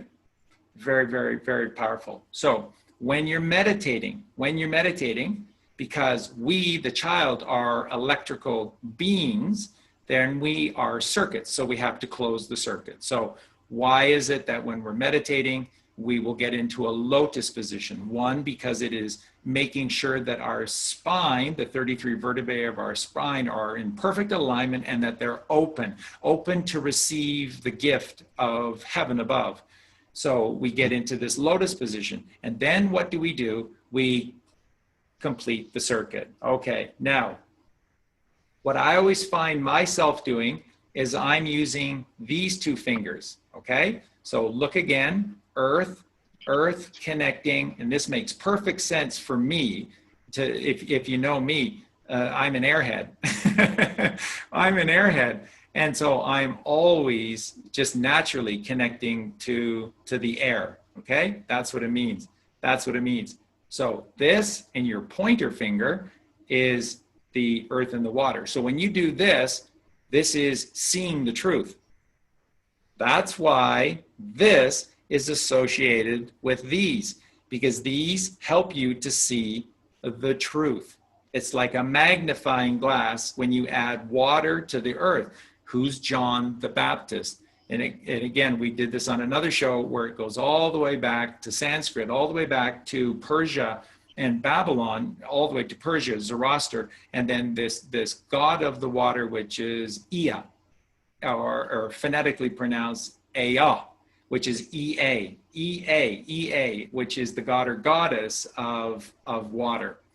And so that you see that this basis, the basis to everything on this material plane that of life is the E and the A, as Josh says, is the ether and the alpha in perfect harmony and balance with one another. So this is once again yin and yang, and the masculine and the feminine is beautiful. It's always just so beautiful. And when you add the breath of God before this E and A, well, then you just get the most fabulous words, don't you? And one of these words is the hearth. And again, the hearth, where's the hearth located? Well, it's above the fireplace. So we did the 5 elements, and so this is the earth and this is the water. And when you get the water, gives you the truth. So it's a magnifying glass. It allows you to see truthfully into things, and you begin to see. So then it leads you to the Father. It leads you higher. You have to get higher. And so then it leads you to the middle finger, which we said is air. So when I'm meditating, because I'm such an airhead, this is typically where my fingers will always gravitate to, is to the earth and the air. And there I rise, because that's what I'm like. I connect to the birds so much, and to the eagle, and I am looking to rise with the sun every single day. So if you do it with this 4th finger, this is the fire. And the fire is the second baptism. So John brought you the wisdom of truth of this earthly plane by the ability to see in this physical form. But the second baptism, who will come from one later, this is when Jesus Christ has exalted himself as the Christed one in heaven upon earth. And then that is Christ Jesus, who is giving you the baptism of fire. And that is the purification of not just the body, but the mind. And this is the purifying of your thoughts so that you exist in this perfect state of balance within your mind by taking no thought. Okay. And then the ultimate, the penultimate would then be the connection to the Father in the ether. And so what a lot of people do who have truly ascended, what you'll see them doing when they meditate is they'll do this. Do you see that? They're taking 1 and 5, 5 and 1. They are uniting the two worlds into one. And this is how a lot of these ascended masters, when they meditate, they're completing their circuit this way. I'm doing it like this. They're doing it like this, which is a connection. It's a symbology of closing off the 5 physical senses to open up this realm and intuition and telepathy. Intuition and telepathy, which is the connection to a higher source. So what I wanted to interject here, because Josh has talked about it all show, and that is this concept or this understanding of the difference between light and matter. And I mention it because everything that we're seeing from the actions being taken by the American president, Donald Trump, and a lot of the things that are starting to unveil themselves, and a lot of the things that they're hinting at with regard to financial reform, to healthcare reform, and of course to societal reform, they're all sort of speaking to this gold standard, that we have to become golden. And then when we change to golden and we act out of golden thoughts, then our whole reality will change. And that's exactly what they're saying, is that you need to look, there's not going to be any more banks, but there's going to be a new system, a QFS, a quantum financial system. And that this system, they said the best way to understand it, that it is as much as metaphysical as it is physical.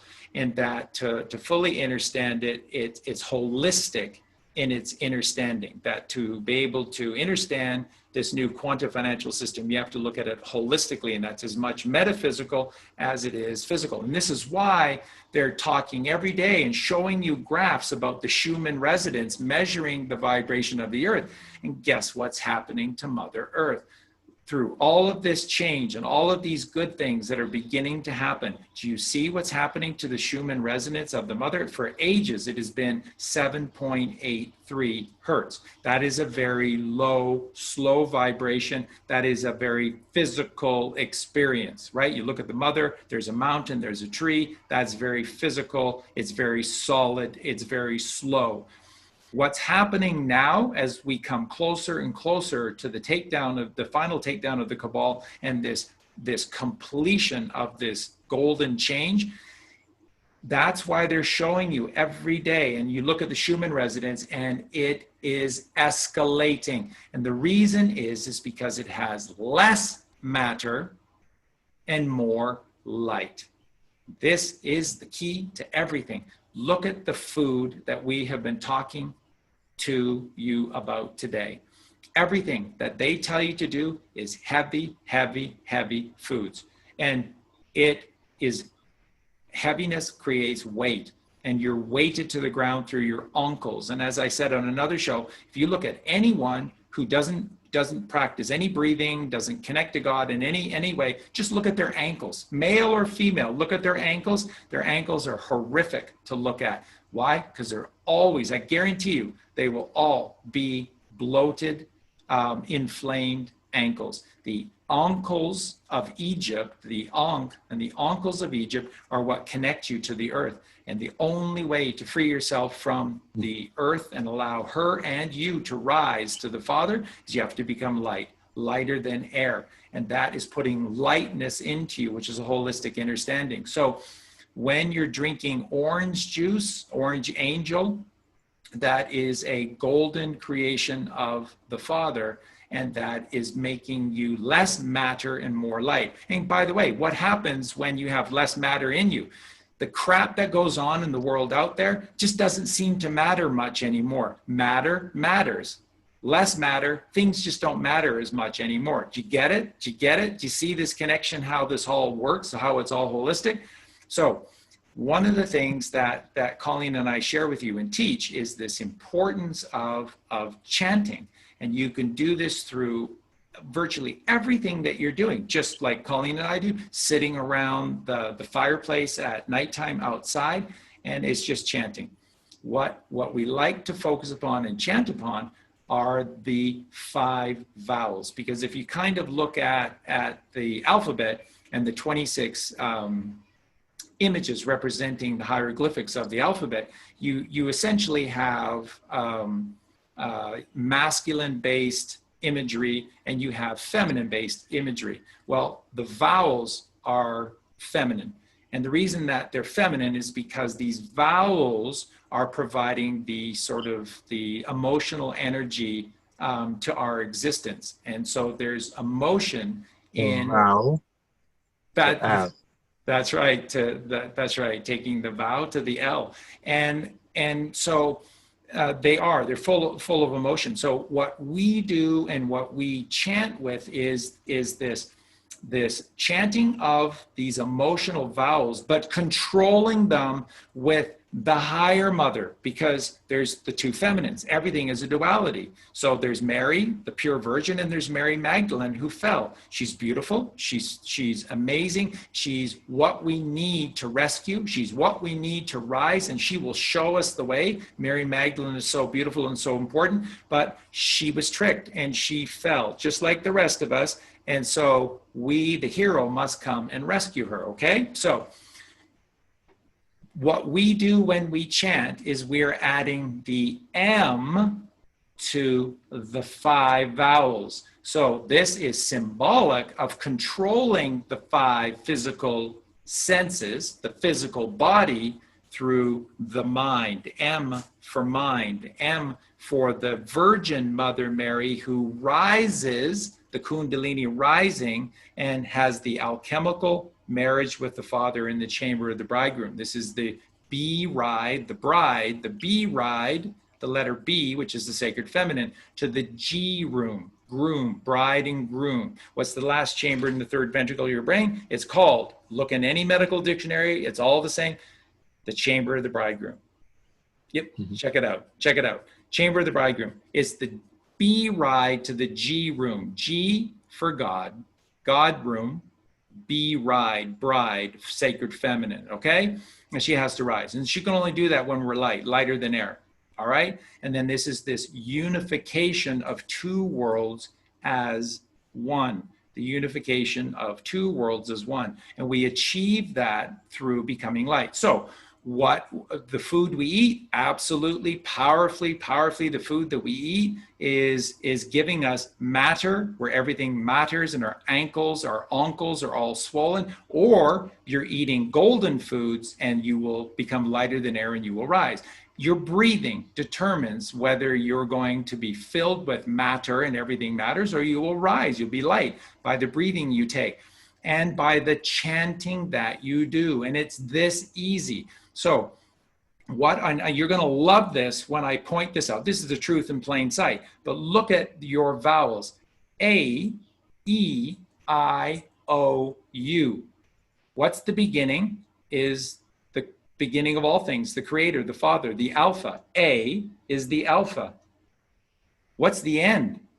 The U, which is the U catastrophe, where you turn catastrophe into victory, which is up and to the right. You see how it goes down and to the left, and then everything changes, turns on a dime when you let go of your dime brain, the left brain, everything turns on a dime and we go up and to the right, and that's called the U catastrophe. A-U. A-U. What is the symbol for the AU is a representation of what? What element? Gold, gold, gold. And this is what you must do, is you must control your emotions. You must control the Mary Magdalene, which is beautiful, but out of control, with the M. And Josh will tell you, the M is there for a reason. it is mother, it is Mary, it is maritime, it is motion, it is movement, it is magnetism, and it is the 13. It's the 13 of 26. It's the 13 of 26. It's the middle way. What did we just show you? Jesus pointing here and here, mother, father, heart, heaven. Heart, heaven. Add the breath of God to earth, you have hearth. Hearth is this place above the fire, and that is the ether, and that is heaven. So you add breath, the breath of God, the breath of life to the earth, and you shall rise. So it goes like this. Ah, because the phonetic of the A is ah. The phonetic of the E is A. The phonetic of the I is E. O and oo. These are the correct, not this bullshit lie of the Western world where they've changed them on us. Every other culture has phonetically pronounces them the correct way. So it is ah, a, e, o, oo. And when you add the M to them, it sounds like this. And you could do it two ways.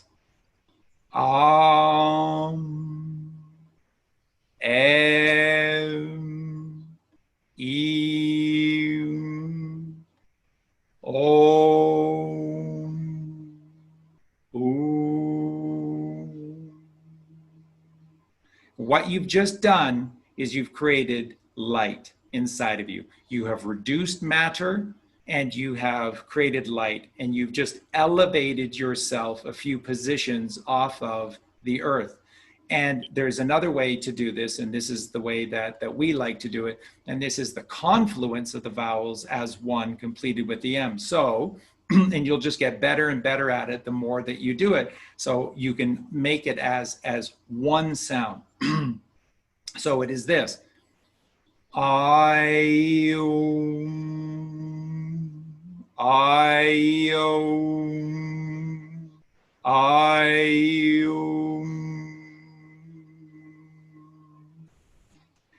It's the true Om. That is the true Om. And the true Om is the A and the U, the A and the U, which is gold. And if you want to change, you have to become golden. And I'm going to leave my portion for the show today with this, and I'm going to pass it over to Josh. When you walk into a supermarket, you just need, if you want to choose to shop there, it's up to you. You feel like in cities there, you have no other option. That's up to you. But call it what it is. When you go to a supermarket, it's a death market because there is no life there. There's nothing for your cells there. I guarantee you, nothing, including the fruits and vegetables. There's nothing there for you that has wisdom, that has life in a death market. So when you go to a supermarket, you're shopping at a death market.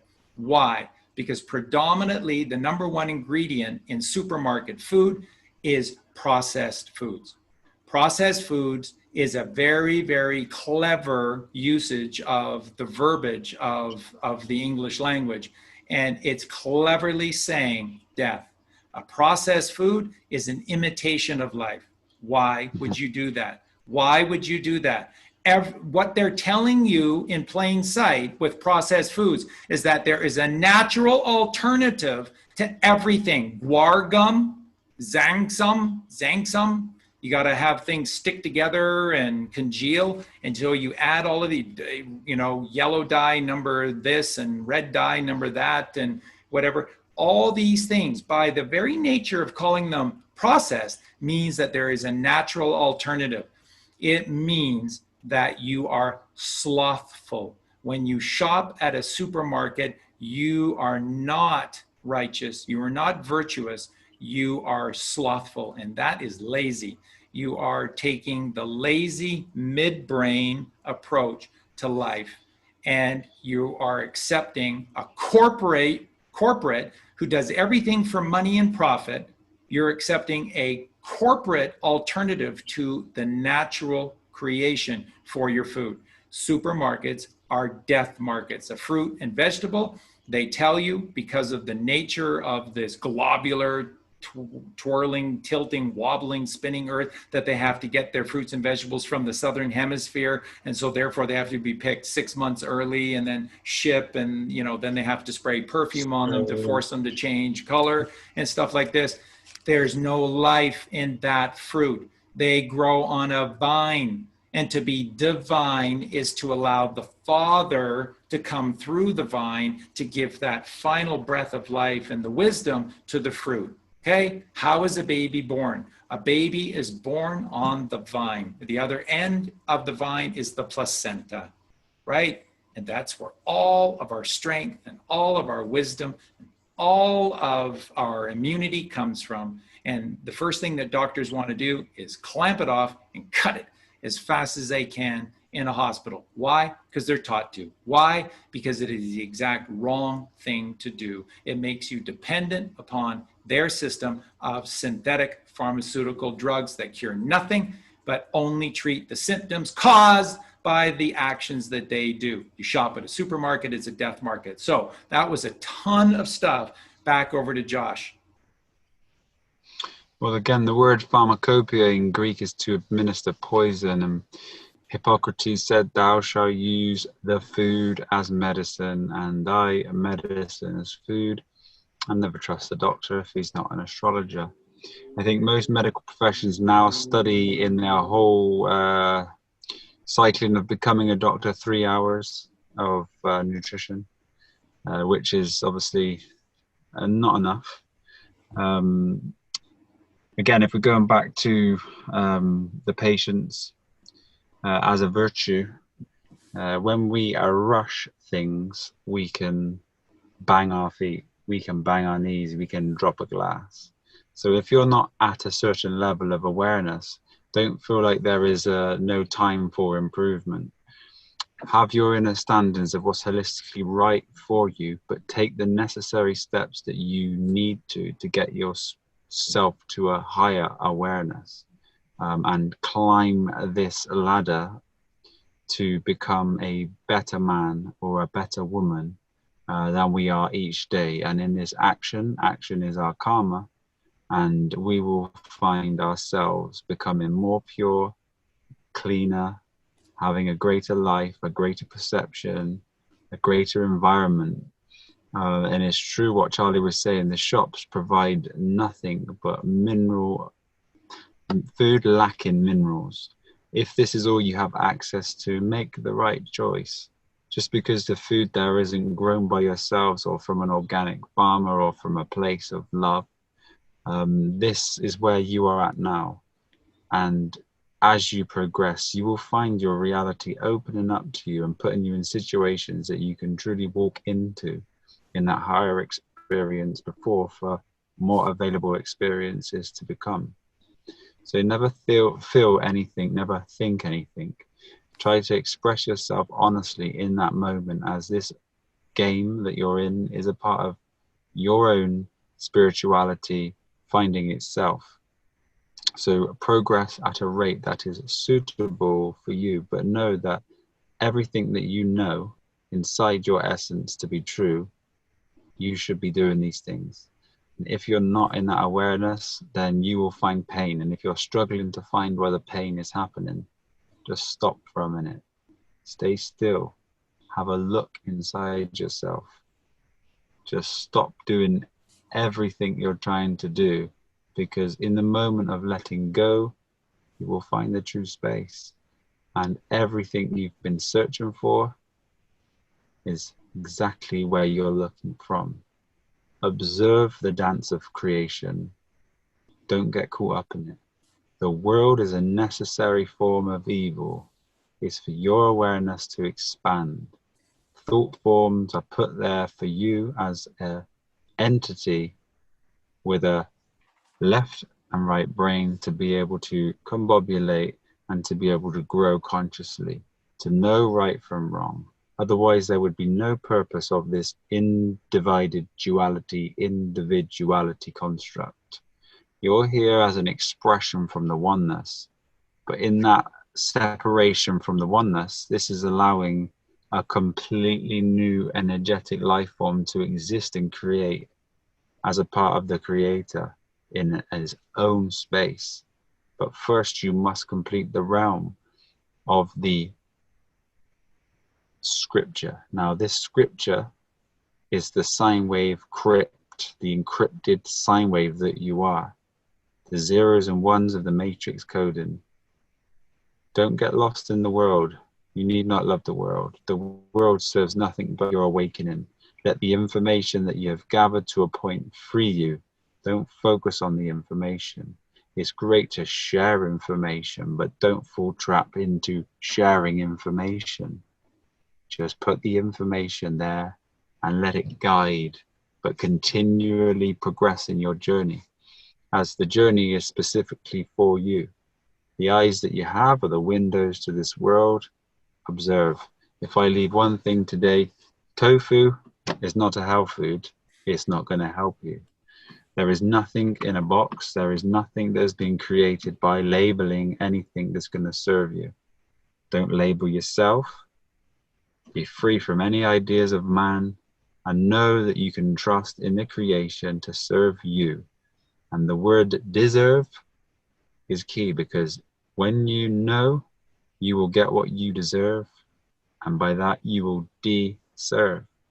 There's no longer a need to do busyness with the money changers, because the money changers keep you busy.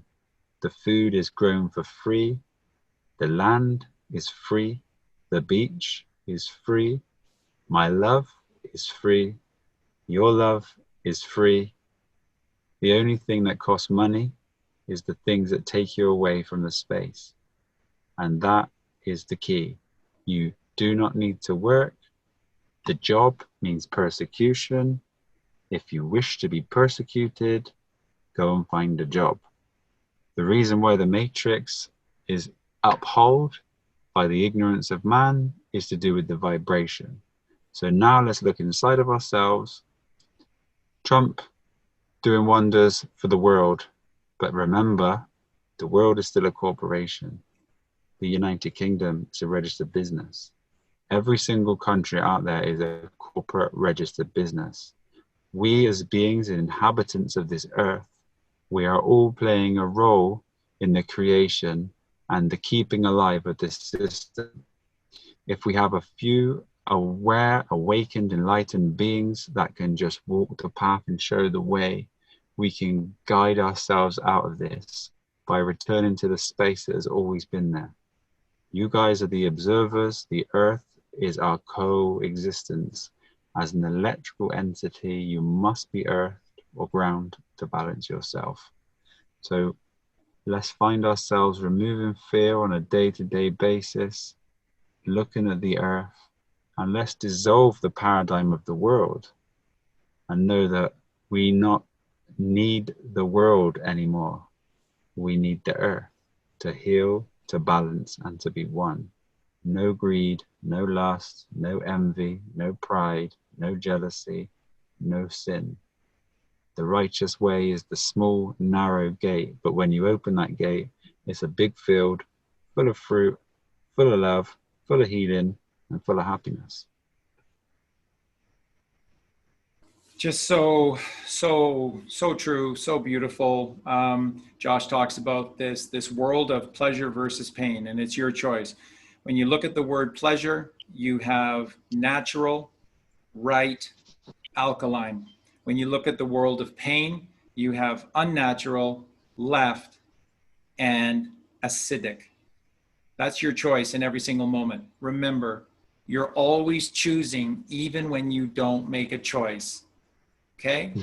When you refuse to make choices in your life, when you refuse to think for yourself in your life, someone is always considering you, and they will always consider you, and they will own you because you refuse to do your own work. Pleasure is natural. Pleasure is going to the right. Pleasure is alkalinity. And, But you know, you. Go ahead, Josh. I was going to say the word issue is you. And I was just flowing with your words. Carry on, my brother. Yeah. And again, Josh says we have to connect with the earth. And when you have perfection, all you have to do here, right here, this is the thing that you need to wrap your minds around. We all talk about this ascension, ascension, ascension, ascension, and going away and going away. If you ascend and you stay detached from this middle plane, the violet light that you create by going to the right will eventually turn vile and violent as you look down your nose upon those that are constantly getting it wrong. You must come back. You must come back and you must become the bodhisattva. The bodhisattva is this fullness of form of enlightenment. And how do you do that? You add the H to the earth and you get hearth. And what is hearth? Heap, head, heaven, heave. Heaving to the heap of the head in heaven is what we must do. And all you have to do is take the breath of God. And what is the letter H? It's the 8th letter of the alphabet. Okay? What do we start? Bridge. Yep. The bridge between two worlds. The bridge between two worlds. And what are the two worlds? Left, right. Left, right. How do you cross the river? How do you cross the bridge? Only a penitent man may enter into the gate of the eye of a needle. Only the penitent man may know God. It is through the knowingness. In this world, they teach you lies on purpose. The reason is so that you are fearful and therefore you don't know anything. You're guessing at best and you're nervous. You're in a constant state of being nervous because you truly don't know anything. When you know, even if it's just one thing, you come alive. You come alive with the knowing of one thing. And if what you know is that God is our creator and will provide all, then you have the necessary faith to cross the bridge. That's the letter H. You can get to the letter G. You can get to the 7th letter. You can receive God intervention. But if you do not achieve the faith through this connection to God, you're not going anywhere and the story stalls. You have to cross the river as Jacob did. That's the letter H. And it leads to the letter I. And if you look at the letter I, what is it? It's a single I. That's what it is. Whether you look at it capitalized or in small form, the letter I is number 9, which is God consciousness. It's the 9th letter of the alphabet, and it is a single I. That's what it is. In the book of Matthew, I've literally, on shows with Josh, I've literally read the entire chapter 6 of that book. Why is it so important? We talk about probably the most prolific passage in the Bible ever is from Matthew, essentially 6:19 to 6:22, which is that your treasure is here and nothing can rust it, nothing can detract from it, nothing can steal it. It is the real treasure and it is here. And if thine eye be single, then thy whole body shall fill with light and thee shall rise, okay? When you get past that passage, what's the first thing that Jesus talks about? The very first thing, he says, why do you become enamored with the food that you eat? Why is it you become enamored with the raiment that you thrust upon your body? Why are you fixated on these physical things? Have you never considered the fowl of the air? For the fowl of the air does not sow its food, nor does it reap its food, nor does it store its food for a rainy day. And yet, the fowl of the air is never in lack, is never wanting, is always provided for by the Father.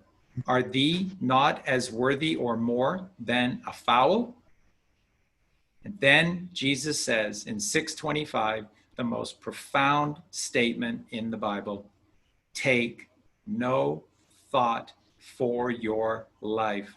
When you think of that left brain, worry, fear, doubt, lack enter into the equation and you just don't know. And you're making the wrong choice, and that's what they're betting on. That's what they're counting on. Think, think, think. That's why everything they do and give us is designed to make you think.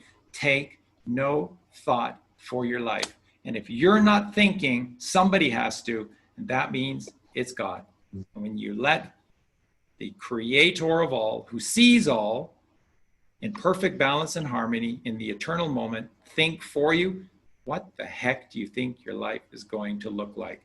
Remember what Josh X, this brilliant man, this bodhisattva, who is here to dedicate his existence to help all of us to expand and rise.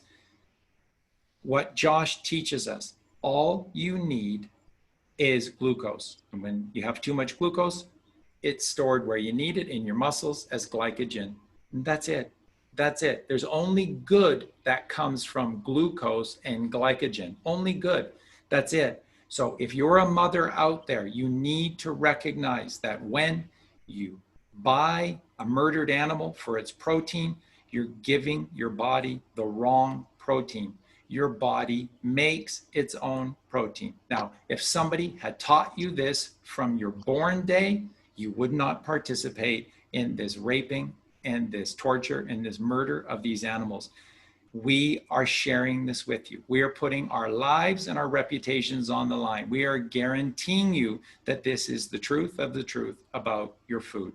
All your body needs is a simple sugar, a natural simple sugar, which is called glucose. And when it's stored as glycogen, and that's it. You don't need to think beyond that. And everything your body requires, it makes for itself. The only thing that your body requires to make everything that it needs is a natural sugar. Why would you eat an egg?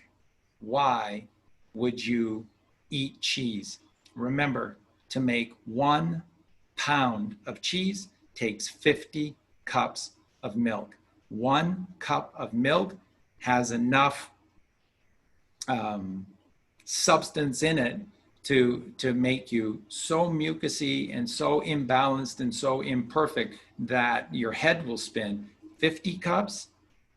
This is why when you eat cheese, your brain allows the cheese to enter through the same passageways of the brain that accept heroin. Cheese is crack cocaine. Cheese is heroin. It's literally received by the body with the exact same receptors as is heroin. That's why you love cheese. That's why it is so hard to quit eating cheese. So it's the last thing to me on people's list. They always say, I just got cheese, you know, it's just the cheese. It's such a dangerous substance to man, but man does not know the capabilities of his own experience here. You've been poisoned from inception, from the moment you were conceived. The mother was eating the terrible food, then you were born into this realm, and from birth you've been consuming death. Could you imagine how one would become if they eat the truth and be the truth?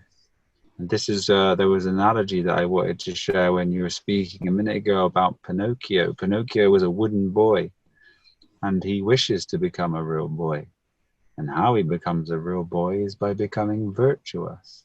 And then the light of the fairy godmother comes into his essence, and he's no longer a wooden, strawman, dead entity. He's an alive being doing the righteous. Now, there was one more thing I quickly wrote down, was the 40% of food.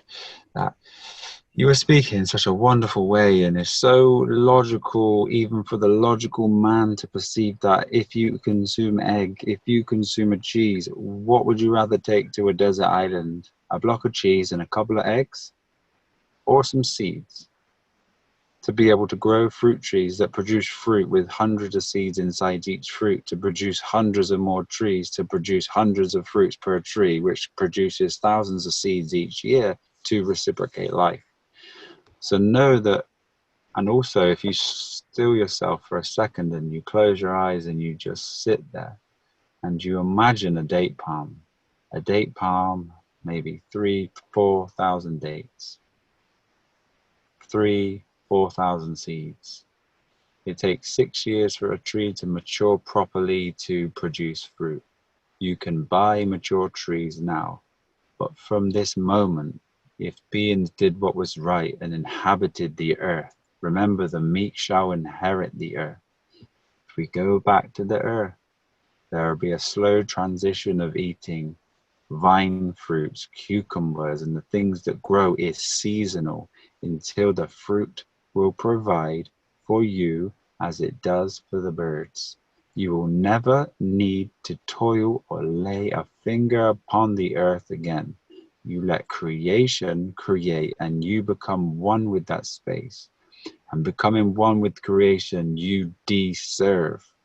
You have a chance to express yourself honestly, to become a fully activated being, to know consciousness, to stare in the face of God by becoming one with it. There is only sickness and disease in any other aspect of this creation, in a physical, worldly, left brain construct. If you move over to the truth, you will see that it is abundant beyond belief. 40% of the food consumed now is wasted, and I don't mean Twinkies. I mean true fruits and vegetables that could feed the earth in an instant right now. Money separates this. Greed separates this. We all are playing a part in the enslavement of man. We are all men and women. We are not persons, we are not people, we are not actors, we are not citizens on a ship. We need to jump the ship, we need to get back to land. Our water has kept our heads just above it for too long. And really, within 6 years, family, friends, loved ones, there's no need for work. There's no need for stress. There's no need to pollute the world. There's no need for any of this. We just need to plant the trees. We need to find ourselves in a habitable environment where we can exist warm as we should, because the only reason why we can exist with cold is because of corporations. And corporations inhabited the earth. And then they started advertising for people to go to this land to do a few little jobs. And then all of a sudden, man's lost that memory. But truly, there's only one space that we should all exist around, the wonderful equator, which equates to all, is equal, is balanced, is warm. This is where the fruit will grow all year round. It's very simple, it's very logical. And all we need to do is let go of the ideas that I am a businessman. I am a bin man. I am nothing. I am everything. I am I, as you are. Do not label yourself. Become one. I love you all very much from the depth of my heart and my soul. This return is so simple. Do not overcomplicate life. Enjoy the fruits. And do not engage in anything other than the truth. And peace is just 6 years away for everyone. And let me just end the show, Josh. Wow, so beautiful, amazing. Let me end the show with this. Then God said, I give you every seed-bearing plant on the face of the whole earth, and every tree that has fruit with seed in it. They will be yours for food. Genesis 1:29. And let me tell you, this is the only passage in the Bible that speaks to food. Any other passage that you think is speaking to you about food, like 2 fish and 5 loaves of bread, is not speaking to you about food. Bread is manna. Manna is not food. Manna is not solid. Manna is not of this realm. Manna is pure, latent thought of God. 2 fish is Pisces. Pisces is the closest thing to Aries, and Aries is the arising, the re-arising of man. Passover, not Easter, Passover. And that is the 2 fish and the 5 loaves of bread. They're not talking to you about food. We are fishermen of righteousness. We are fishermen of consciousness. And we catch our fish by casting our nets to the right-hand side of the boat. And there ye shall yield 153 perfect fish of righteousness. So with that, let me once again thank Josh, always and forever, always and anon, for all that he does. What you can see in here and what you don't see in here is Josh constantly building, creating a glorious golden creation for all of us. And to all of you for being here, for watching with open minds. We appreciate that so much. And moving forward, what Josh and I are going to begin to do is interact more live shows. And we have a very wonderful friend of freaksense TV, and that is Alois Surfleet Middleton. Alois is graciously agreed to host Josh and I on these live shows. And what Josh and I are going to do is take your questions, and there you'll be able to pick the genius brain of Josh X. And I really look forward to that. So I'll advertise that well in advance and make sure that the link is provided for all of you. And we'll look to do that soon. So once again, Josh, thank you for everything. Have a beautiful evening with your beautiful family. Thank you for sharing that perfect, holistic, nothing but the truth. And you know, Colleen and I love you and your whole beautiful family more than anything. We love you, all of you, more than anything. And thank you for being part of this. And good night to everyone. Good night, Josh. Good night. Take care. I love you all.